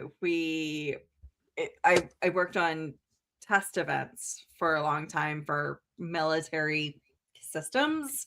Okay. And the weirdest thing was being able to sit in essentially control room like NASA, launch a test rocket, a test thing into space and have a rocket go and intercept it. So in having the dual feeds of both the test thing and the rocket all go up at the same time, and just like I'm in fucking NASA. That's awesome. It was so weird, and and it wasn't my program. It was completely tangential to the program that I work on, and I just got happened to pick to be the person that was representing my program. Yeah. It was losing my fucking mind the entire time. Meanwhile, being like, I'm totally chill, I'm totally cool, this is amazing, whatever. But it's cool. So is that? But it's so weird. Yeah, The other thing that I also think is really weird was in a completely different vein. So the second thing that came to my mind was I was visiting my parents while they lived on a sailboat for a while down the Virgin Islands, and we were just did the morning walk on the beach, and my dad noticed this little squiggly thing in the sand, and he picked up a baby little octopus. That's awesome. Yeah, that's also scary because those could be poisonous, venomous. Oh well, I mean, that venomous. Wasn't any of our concern. But it kept changing colors and was grabbing on his he kept trying to put it back in the water, but it kept grabbing onto his hand. Was it blue? And it was mostly translucent. Okay, that's good. I mean, he's still alive, so he didn't die. Yeah. No. But so there is a tiny octopus that is blue that is so poisonous that if the poison gets on your skin, you're dead, pretty much. Oh. But it doesn't bite people. It can. It's the mucus. No, it can bite you, but it's not an ornery animal. It won't go out of its way to bite you like some animals will. Yeah, but he just scooped it up, and he was even putting in the water, and it just kept crawling on his hand. That's cute. Essentially, though. it was playing, and it's just that was so surprising and unexpected. They're very smart, man. And then and I kept trying to put my hand, and it kept avoiding my hand. I was I was mad at my dad, even though it had nothing to do with it. I was I don't play with the octopus. I'm in my mid-20s at this upper 20s at this point. And I'm just but I'm still like, I'm mad at my dad because the octopus doesn't want to play with me, and the octopus Yeah, wants to that's like fair. play with my dad. This is not CG, by the way. This is what that octopus looks like. It's called Oh, the blue ring. whoa. The blue ring yes, octopus. I've seen It's like those. electric. It's also it's like this big too. It's like tiny. It's like this Yeah. big. Aw. But yeah, if you ever No, see a bright blue octopus like this, like yellow with blue giant rings on it, that's not CG. Yeah. That is what they look like. Don't touch it. Well, Just stay also away from any animals that look like that, stay away because they are like Bright anything colors, that yeah. looks very bright and obvious. that's it. Stay away because they're more than 90%. likely to be poisonous. So Yeah. Also, the smaller they are, the more likely they'll be poisonous. Okay, so yes. so since that was your last question, I'm going to ask you another one, but this one's easy. It's just rapid fire, no thinking. Because it's a simple one. No, it's not easy. Do mermaids have live babies or eggs? Live babies. Okay. You're up, Crystal. Interesting. Okay, so you can pick a co-pilot from any Star Wars property. Who would your Ooh. co-pilot be? You've got the whole gamut. For You can Glenn. pick from anything. Yeah, Glenn. Yeah. Mhm. You can answer You can too. answer too after he does, but It's got to be Chewbacca. I don't think there's anybody I like. I mean, L337 is pretty cool. No, I'll go with L337. That was the one from Solo. okay. The female Okay. robot Yeah, droid. she's great. She's great. Harris and She's Jola, still and in then with I'm gonna let her take control because she knows more about flying than I do. I bet you So. want to let her take control. Oh yeah, yeah I do. Yeah, I do. Oh, she can take control any day. What do you? Okay, you could pick between two, just so that you have a little bit more options, so that you don't feel so confined. Can you think off the top of your head like of a fun, memorable gift that you've given somebody, or do you have a favorite texture? Oh, So the fun, memorable gift was most recent. I brought it up before. Was the like a custom made bracers for each of my niece and nephews. Right, you so I brought that made it up off before, of yeah, their it was fun. personalities. It spent like. Actually, the kids are so obsessed with. They're at the age they're so obsessed with money. They're like, "How much do these cost?" And I'm like, "Well," and I was like, "Let's calculate." Actually, I didn't even think about it beforehand. I was like, "All right," like, and sat down, like, put pen to paper. I was like, "Okay, so like, let's assume a labor rate, like," and we agreed on labor rate, for an artist, which like I was like. I appreciated what they said. They were like, like $50 an hour. I was like, cool. Okay. You kids think the artists deserve $50 an hour. So like, and I was like, okay, so like, and then do we want to talk about like, do you include planning on this? Like walk them through the entire process.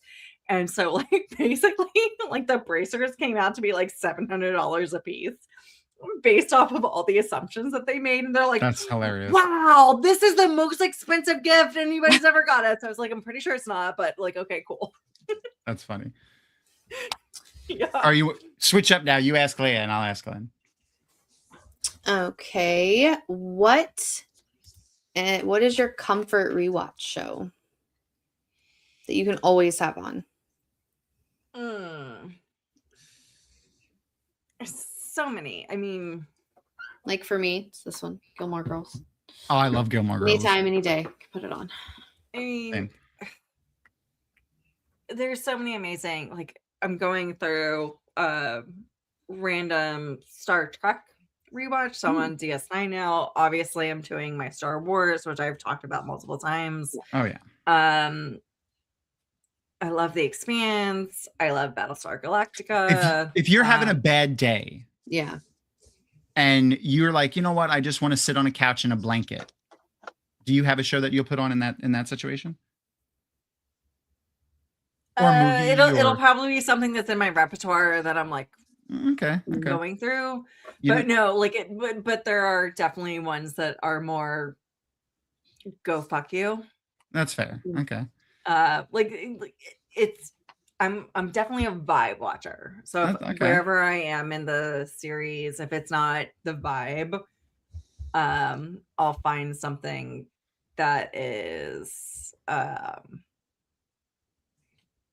because you know me, I get sassy. Yeah, that's fair. And I get angry and sassy. Okay, Glenn. Yes. It's the day after the first day of the zombie apocalypse. Let's just normal zombies, regular slow walking zombies, nothing crazy. Where's the first place you're gonna go to start stocking up on, like, literally, like, you personally, the first place you're going to go once you figure out that it's a zombie apocalypse? I'm gonna try to beat everybody to probably to Meijer store. It's sort of like a Walmart type store. It's a local here in Michigan. They have a sporting goods selection. Might not have the guns you need, maybe, but other ammunition. stuff like machetes. Machetes would come in handy. Lots of other camping and outdoors gear would come in handy. Ammunition is going to be a currency and very useful. Ammunition. Okay. I'm not really, I'd actually probably bows and arrows over ammunition, because I'd find somebody to hook up with, because that would know more about where to get weaponry here in the area, because I'm not a gun person, so I don't really know where the guns are. Okay. You want to? I have one I want to wrap up on. Okay. And it'll be for everybody. Hold on. I do, Aaron. I've always been Team Jess. We can talk about that another time. But I have my reasons. He's the only one who anyway. Carry on. That's a strong opinion. That's a strong opinion. It is. It's a strong, incorrect opinion. It is. My opinion cannot be. I would know. I've never seen it. I'm just playing with you. I'm just playing. All right. Okay, what's one small thing that instantly makes your day better? Just like tiny little thing. Cuddling with my cats. And honestly, that's I've said this for a long time. I don't have suicidal attenuations, but I think if I didn't have my cats, I would have given up on life. So I would just be a much more depressed person. They give me reasons when I'm not feeling well to literally get out of bed. So I was talking about like the dark months I had in January and February. Like I get out of bed to go feed them and play with them, like, and do something besides wallow in my terrible existence sometimes. It's not terrible. We love you. Don't talk about my friend like that. Yeah. Well, no, but sometimes that's how it feels internally. So, and I have this amazing community that is super supportive, and like so many people message me all over his ears. Glenn, you're one of them. Like the two of you. Like there's Rapunzel. Like there's so many people. Gnome. Like I just feel like I want to list everybody that's in chat right now. In addition to like my other co-hosts, there's been so many amazing people. But when it comes down to when I am in that deep, dark place, and I just like don't want to talk to anybody. I don't want to bring my misery upon other people, and it's really just internalized. My cats, like, they don't allow me to do that. So like I wake up with Wilder snoring on my chest and Paka like pressing, like she's a tripod, but she loves to sleeps between my legs, but she presses against the legs. I love when they do that. Yeah. So like, and I wake up with that, and so even if I'm just so depressed and like in the least, I'm like, I have to get up and feed them. I have to get up and give them water, and then they're just like, I need loving. I need you, and I can't not give them that attention, and that is honestly it is so many times the best part of my day. It's just that little attention I can give these 5 little fur bugs who drive me fucking crazy. But like their love is completely unconditional. Oh, that's awesome. When you were talking about the cat, I have the pictures of when I had to shave my beard off when I got the thing ready. You found it. I found them, but I also there was another picture that was snuck in there. So when you were talking about the cat, I had to upload this, and it was right along the lines of Erin talking about her favorite texture, which is Luther's cheeks. I particularly like the tips of cat ears, the very tips of their ears. Oh, I love, rubbing the cat ears. Oh, they love that so much. Like just, And here is a picture of Luther in all of his, like, he's just so regal and defined. Oh, Doof monster. He's such a doofy bastard. I fucking love that. Oh guy. my god, that's amazing. He's so doofy. It looks like the caption to that should be no, I haven't seen your ass, but did you see the dragons in the kitchen? That's funny. Well played. Well played. Glenn, that's great. That's so perfect. All right. Let me share my oh no, actually first. All right. I'll share the pictures of when it was a whole thing, it's not just a picture of when I cut my beard. But I want to do the last question that I had and this is for everybody, people in chat. If you want to shout out an answer too. I'll answer one if you guys don't want to. And it doesn't have to be anything crazy. It's just what you want to share. You're making me nervous. The most embarrassing story about yourself that you're willing to share. I have some good ones about me, so don't I'm not gonna get away with I'm not gonna not share something. Don't worry. Okay, you go first. Man. Okay. I'll save the story portion of mine for last, but I'll tease it. I've told this story at JordanCon before, but I don't think I've told it on the show before. I inadvertently bleached my bunghole. How does one do that inadvertently? I'll explain it later. But also, how's that embarrassing? Because nobody else would know. Oh, they did. Yeah. Oh, they did. Oh, and I'm telling you all right now. And Aaron was there for the purposes of continuity of this. But do you guys have any? Does Chad have any? Off the top of my head, I'm trying to think. If you took my glasses I off, don't that's how embarrass serious easy. this is. That's how serious it is. Because I know there is. Just but off the top of my head. Yeah, something that you're willing, that you are okay with sharing. It doesn't have to be bad. When I was in junior high, I used to get picked on for lack of hygiene. My hair got me called OPEC. Greasy. Yeah. I used to get called that, but that was because I was Italian. Oily. Yeah, I have an oily scalp. That's sad. That's more sad. It's supposed to be funny, Glenn. Mm. I feel bad for you though. I'll give you a hug. I owe you a hug. I want to just hug you right now. I owe you a hug. That's 40 years ago. It is funny though. I will say that is at least it's highbrow. I'm amused by it. It's highbrow bullying. Highbrow bullying. Okay. It makes me mad on your behalf, honestly. I appreciate that. I have always hated bullies. Me too. And I've always fought against bullies. All right, now I'm just mad. I can't even think about something I'm embarrassed about. Mm-hmm. Well, mine was so basically what happened was we were at a friend's house. We had baby wipes in our bathroom that were very much in a cylindrical container, say like this, but a little bit fatter, like the Lysol wipes, but they were baby wipes.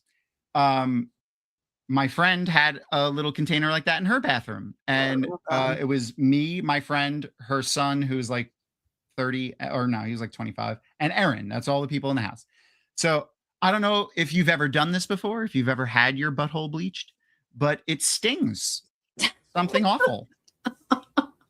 A lot.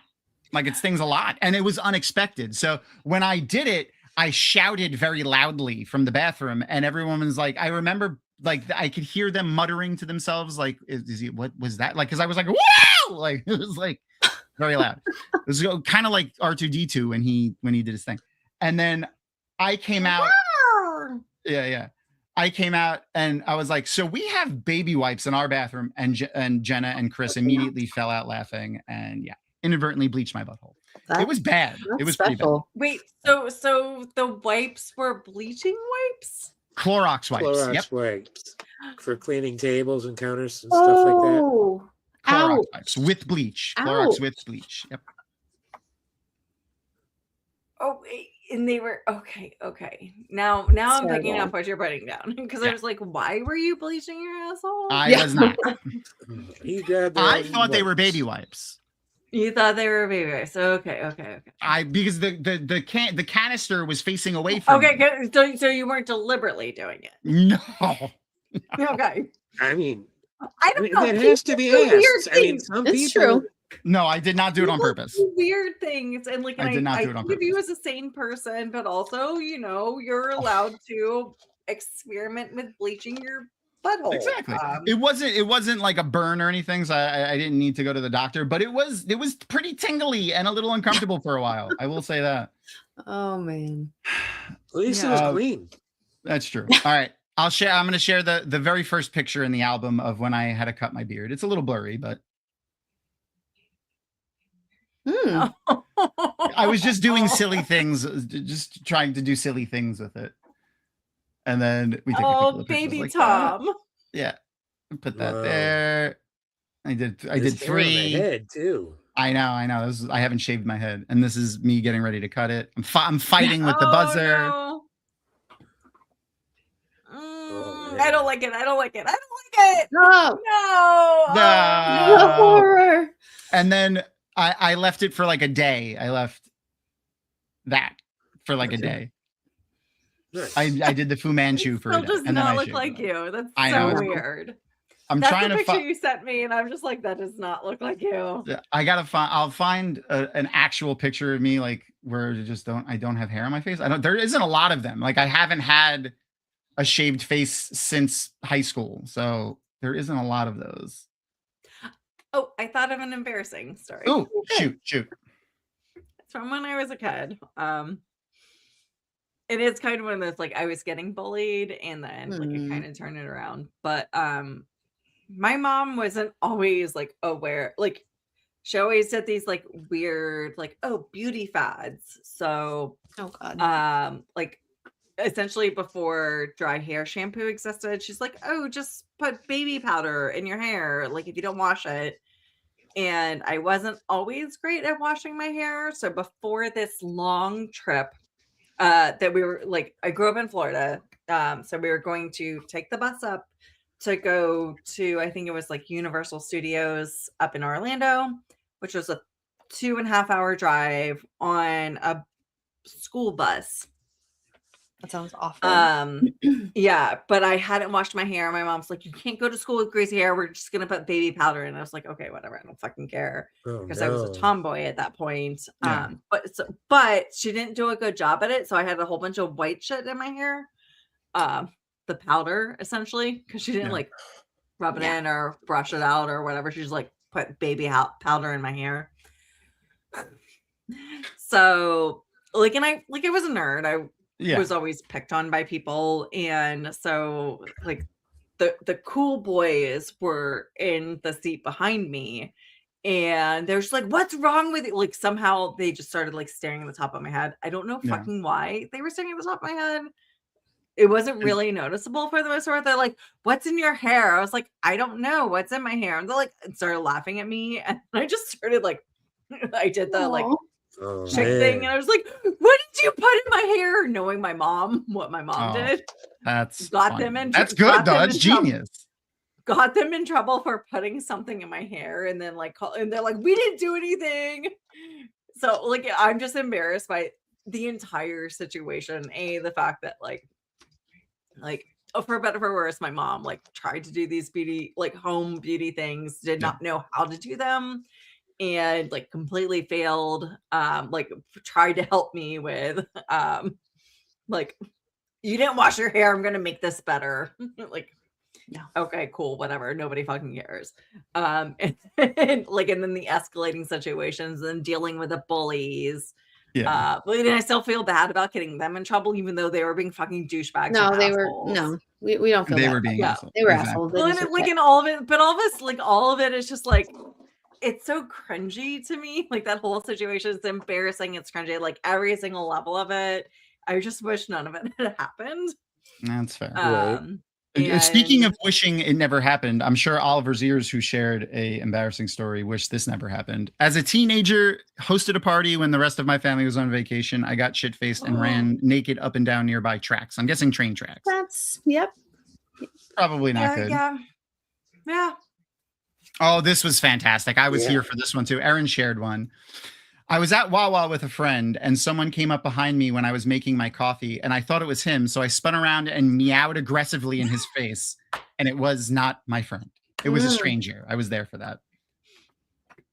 Oh yeah, I've totally done that, but that's definitely, for me, that's not embarrassing. I'm just like, oh, sorry. Like, I do that all the time.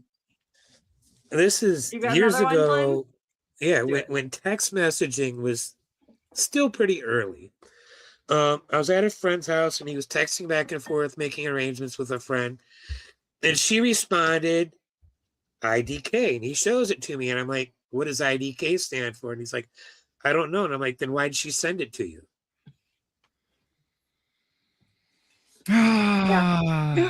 Who's on first? The sharpest. Right. Reverse BLT has one too. When I was in second grade, I think I was playing by myself on the jungle gym, and some kids came over and asked what I was doing, and I said I was playing with myself. Perfect. Yep. Yep. I'm sure that didn't live with you for most of school. Yeah. Oh, when I was in first grade, it was around Christmas time, and I was like talking about being like, oh, like being gay and marry and bride, and the kids were like, oh, so you're gay? I was like, yes, of course I'm gay. Which prophetically, yes, I am gay. Like, yes, but at that time they're like, I was like, what's so wrong with being gay? Also again, prophetic, what is wrong with being gay? And they just started laughing at me. What? And I didn't understand, like, and I just started sobbing because I didn't understand why they were laughing at me for being happy. And you were in Florida, right? Yeah. Yeah. Okay, that makes sense. So gay and marry and bride in the early 80s. Like I'm like, and this is Christmas songs. Like we're being gay and marry and bride. That is literally a fucking Christmas song. Yeah. And children are, gay and marry and bride. And they're like, oh, you're gay. I was like, yeah, I'm gay. Like, as Noman Garden said. It's the season, right? Yes. Again, yes. Kids are assholes. Okay. I found a picture of me. I found a picture of me completely clean shaven. I don't. Yeah. Your cat is so cute. Bravo. I did actually find another one, but it's almost, it's not as old as that one, but it's pretty old too. It's definitely when I was a senior in high school. It's the only one I could find. Oh wow. You have hair there. No, I know. Look at all that hair I had too. Still the cat though. That's good. But also that's Pooper. That's Pooper. No, Pooper. Oh. Yeah, but that's the only two ones that I could find clean shaven. But it doesn't look like you. I know. I haven't just have to shave and take some pictures. Never happening. Not unless I have to. I like my beard too much. No. It started as growing it to hide my quadruple chin when I was 400 pounds, and then it grew on me. Tom, did you announce the guests for next week yet? I have not announced next week's episode yet. Okay, so returning for the first time in a little while, actually. She hasn't been on in a little bit, and for the first time in a long time, her husband's going to be attending too. It is where is the picture? No. I downloaded it. There it is. No, that's February. Oh, Tom's just teasing us. I'm the worst. Point. I'm so bad at this. Why am I so bad at this? It's live. It's live. It's not like you've never done this before. I know. So as we said earlier, the Dragonmount Patreon, the first book that we did was the Sky on Fire by Jen Lyons. And it is going to be Jen Lyons and her husband, Mike. That's going to be hanging out. Oh, so exciting. We love Mike and Jen. They are friends of the show. They're friends of Dragonmount. They're awesome people, but they're also two very good friends of Aaron and I. We used to have a very regular D&D game with them that has, like most D&D games, fallen a little on the wayside, but we love them. Mm-hmm. I'm gonna have the I know I downloaded the damn lost. You probably you deleted it when you put up the pictures of your. I did. I probably 100% deleted it when I put up the other pictures because we were full on pictures and I had to redo it. So next week is going to be the 9th. So sounds right. I have the image now. It is uploaded. Oh, and I will be joining you in chat after my first day of work. Oh, right. That's going to be your first day of work. That's exciting. Okay, I have the thumbnail now because I'm terrible at my job. There we go.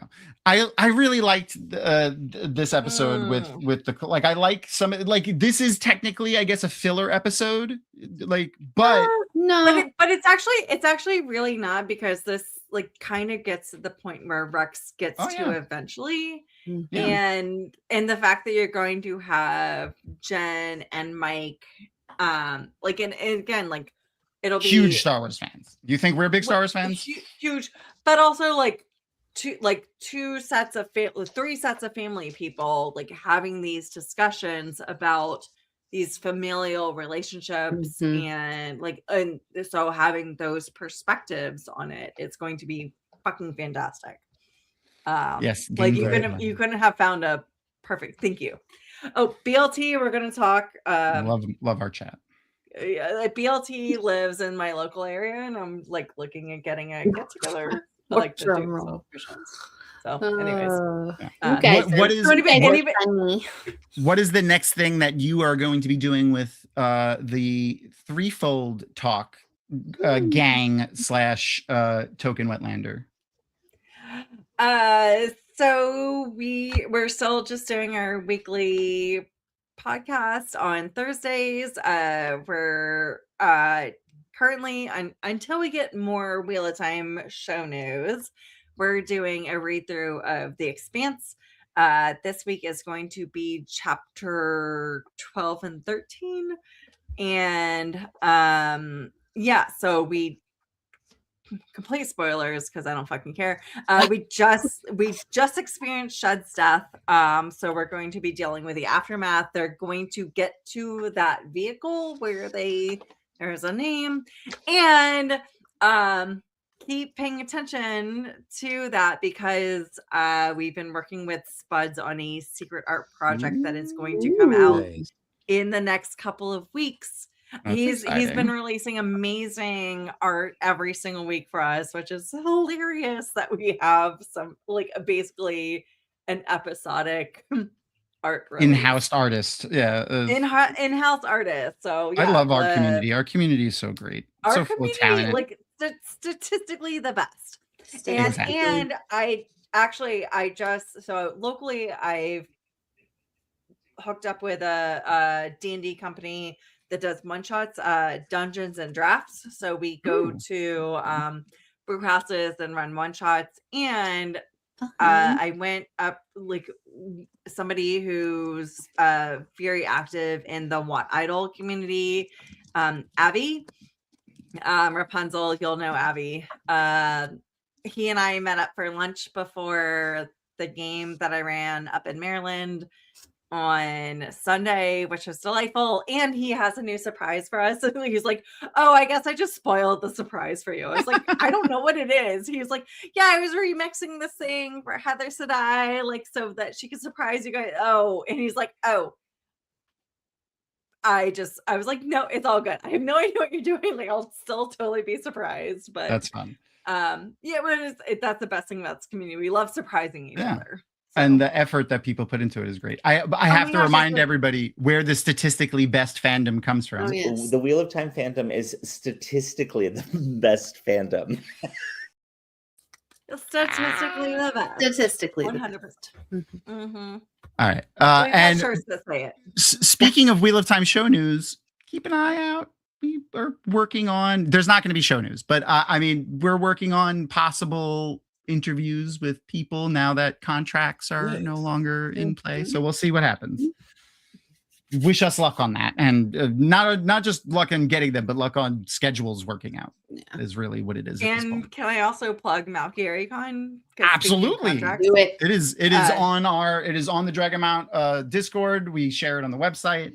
It's in the description of this video right now. Please plug MountGaryCon. Yeah, so I'm not one of the runners of MountGaryCon, but I'm a big fan. You are part of what makes MountGaryCon happen. Don't be bashful. Thank you. Well, again, not part of the planning, but I just love it. So Bjorn Lamberg, our Daddy Ruark, is going to be the special guest this year at MountGaryCon. It is also the 5th year of MountGaryCon. It is going to be the last year that it's in Prague for the upcoming future. Next year they're trying to make it accessible. They're gonna Europe hop essentially. but there's a lot of discussions. If you like, there's a lot of channels. That's Bjorn Landberg. Oh my god. So gorgeous. Damn it. I do faint. He gives like a hotter Wayne Newton a little bit with his hair. What? He's got mutton chops a little bit. Oh It's my the mutton God. chops. Okay, You Tom. can't say Hotter and Wayne Newton in the same. That's what he looks like. He No, looks like a yeah, hot Wayne no. Newton. No, he does No. not. It's the mutton No. chops. Okay. There are other people in my Anyway, shop. Tom will work on that. yeah. Okay. But that being said, so it's the 5th year, so it's very IEL focused. And as your resident roof mistress, I'm going to be on all the cons. So at JordanCon and WatCon, I'm going to be working on my various costumes leading up to Malkyrie Con. Yes. In which, so I will have my clan chief there. Oh my god, I'm gonna die. I'm gonna lose my fucking mind. It's gonna be so awesome. But yes, so He was another yeah. one that really seemed very excited about interacting with the fandom, and he enjoyed the content. I'm excited. I really thought so Well, much of he- the cast he- was fantastic about that. They he, were. he so joined welcoming. us for a threefold brunch during What a Holiday. Like I'm he in literally trouble. pulled off the My Wayne side Newton of comment. the Audubon to join us for a threefold brunch. Yep. And was awesome. That anyways, was so yes, much fun. he's amazing. He's absolutely delightful. For Malkyrie Con, even if you can't attend in person, you can get virtual tickets. Exactly. All of those are available. So you will be able to see all the things. Like you don't have to miss out on a moment of anything, even if you can't. Like again, like the world is crazy. Shit fucking happens. Like I Expensive. literally got a job after 1 year. So like I understand that shit fucking happens. So you can still get a virtual ticket, which is very affordable. You can get access to the live stuff that is going to go on with the handsomest of handsome clan chiefs. Yes. So gorgeous. And you'll probably see me like faint possibly when I see him for the first just make time. sure you breathe. Just breathe. Yeah. Make sure to breathe. I'll need Crystal to coach me through this. There you go. Well, I'll make sure our Sulin or Amis going to be there. I'll make sure that they. Sulin will definitely be there. Good. Yeah, Sulin is- she's actually one of the people that's in charge. I mean, he seems like the kind of guy that's going to catch you. Definitely. If think you so. swoon. You might want to. If you swoon. I just want somebody to video Please. the interaction the first time I see him, and I just like. And one of the other things that you can look for if you're not going to be able to attend the con is all of the FOMO content that everyone that can't attend the conventions will be creating, including moi, because I will not be. I'm not able to attend. Except we're definitely. I think we're 90% going to WatCon, but not JordanCon and not MalkyRieCon. Oh no, JordanCon. Okay. Not this year. We were going to try to go this year, but I actually need to get surgery now due to my gallivanting in the hospital. But he gets to keep the last beard. couple weeks. So. Yes, I get to keep the beard. They're going in this way. It's actually pretty cool. So hold on, let me. And it works with Star Wars too, because the thing that they're using literally looks like a Star Wars torture droid. That's what this fucking thing looks like. And this won't be the first time I've had this machine operate A on Star me, so. Wars torture droid used on Correct. you. This will be the third time that this particular machine has been used on me. And it 1000% looks like something that Darth Vader used against Princess Leia in fucking A New Hope or whatever. What? That's not a spoiler. No, I was like making the noise. Oh! I thought you were saying like, don't spoil it. I'm like, what? That's not a spoiler. You're weird. Oh no, I've yelled at you about spoilers before, but this I know. yeah, something that's 70, like 50, 60, or no, 40, 50. Okay. For some reason, whatever. Numbers are hard. Numbers are very hard. It's okay. Crystal, help me with the math. I can't. Nope. Actually, Wrong Glenn, teacher, babe. Glenn, help me with the math. Why am I asking 48 Crystal? years. Glenn, Here's the machine. 48 years. Thank you. Ooh, Oh it yeah. has so many arms. Yeah, each one of So those many. arms has like 12 different tools in it. Nice. And the doctor operates it remotely. Oh yeah. Yep. It's called the Da Vinci robot. It's pretty cool. Anyway, so I have to get surgery at the end of March. So I'll still be recovering during JordanCon. So we were thinking about trying to go, and I had a couple of people that were going to give me a room, but then my doctor was like, "No, we have to move your surgery up because you fucked shit up when you were in the hospital and all the craziness that was happening." Anyway, it's fine though. It's nothing too serious. It's just I have a hiatal hernia, which is like a stomach thing. It's not a big deal. That sucks. But I will see everybody. I will hopefully see everybody next week. Glenn, do you have anything you want to pimp before we go? Bill and I with Non-Terrestrial Half-Life. We're supposed to be recording very soon with Joe O'Hara. We're discussing the Bulgariad. All 5 books in the Bulgariad. Yeah, it's going to be an interesting conversation. I know that. It always is. Yeah. This one was a particularly painful reread for me because it was painful. So you guys do, one of you are rereading and another person's new? Right. Well, normally if it's just Bill and I, both of us have to be read it as a reread. Okay. Read it in our youth. But if we're having a guest on, then only one of us has to. So the other one of us is reading it for the first time. Like I've read some of the stuff for the first time, like when we did we just did something else that I was reading it for the first time. We're going to be doing the Dark Tower series fairly soon here. And I will be reading that series for my first time. Not sure who all our guests are going to be for each book on that, but we're working on that. I haven't read the Dark Tower. Yeah, we don't know when these videos are going to start coming out. But keep an eye on the YouTube channel. Got real life is causing some issues on getting stuff produced and released. So, and if you're friends with Bill on the social medias, go and send him some love and good vibes. He always needs it. Matt Stagger. Matt Stagger. That's Matt Stagger Stagger on the social. Sorry, I wasn't thinking. Wonderful guy. It's late. One of the best And people I know.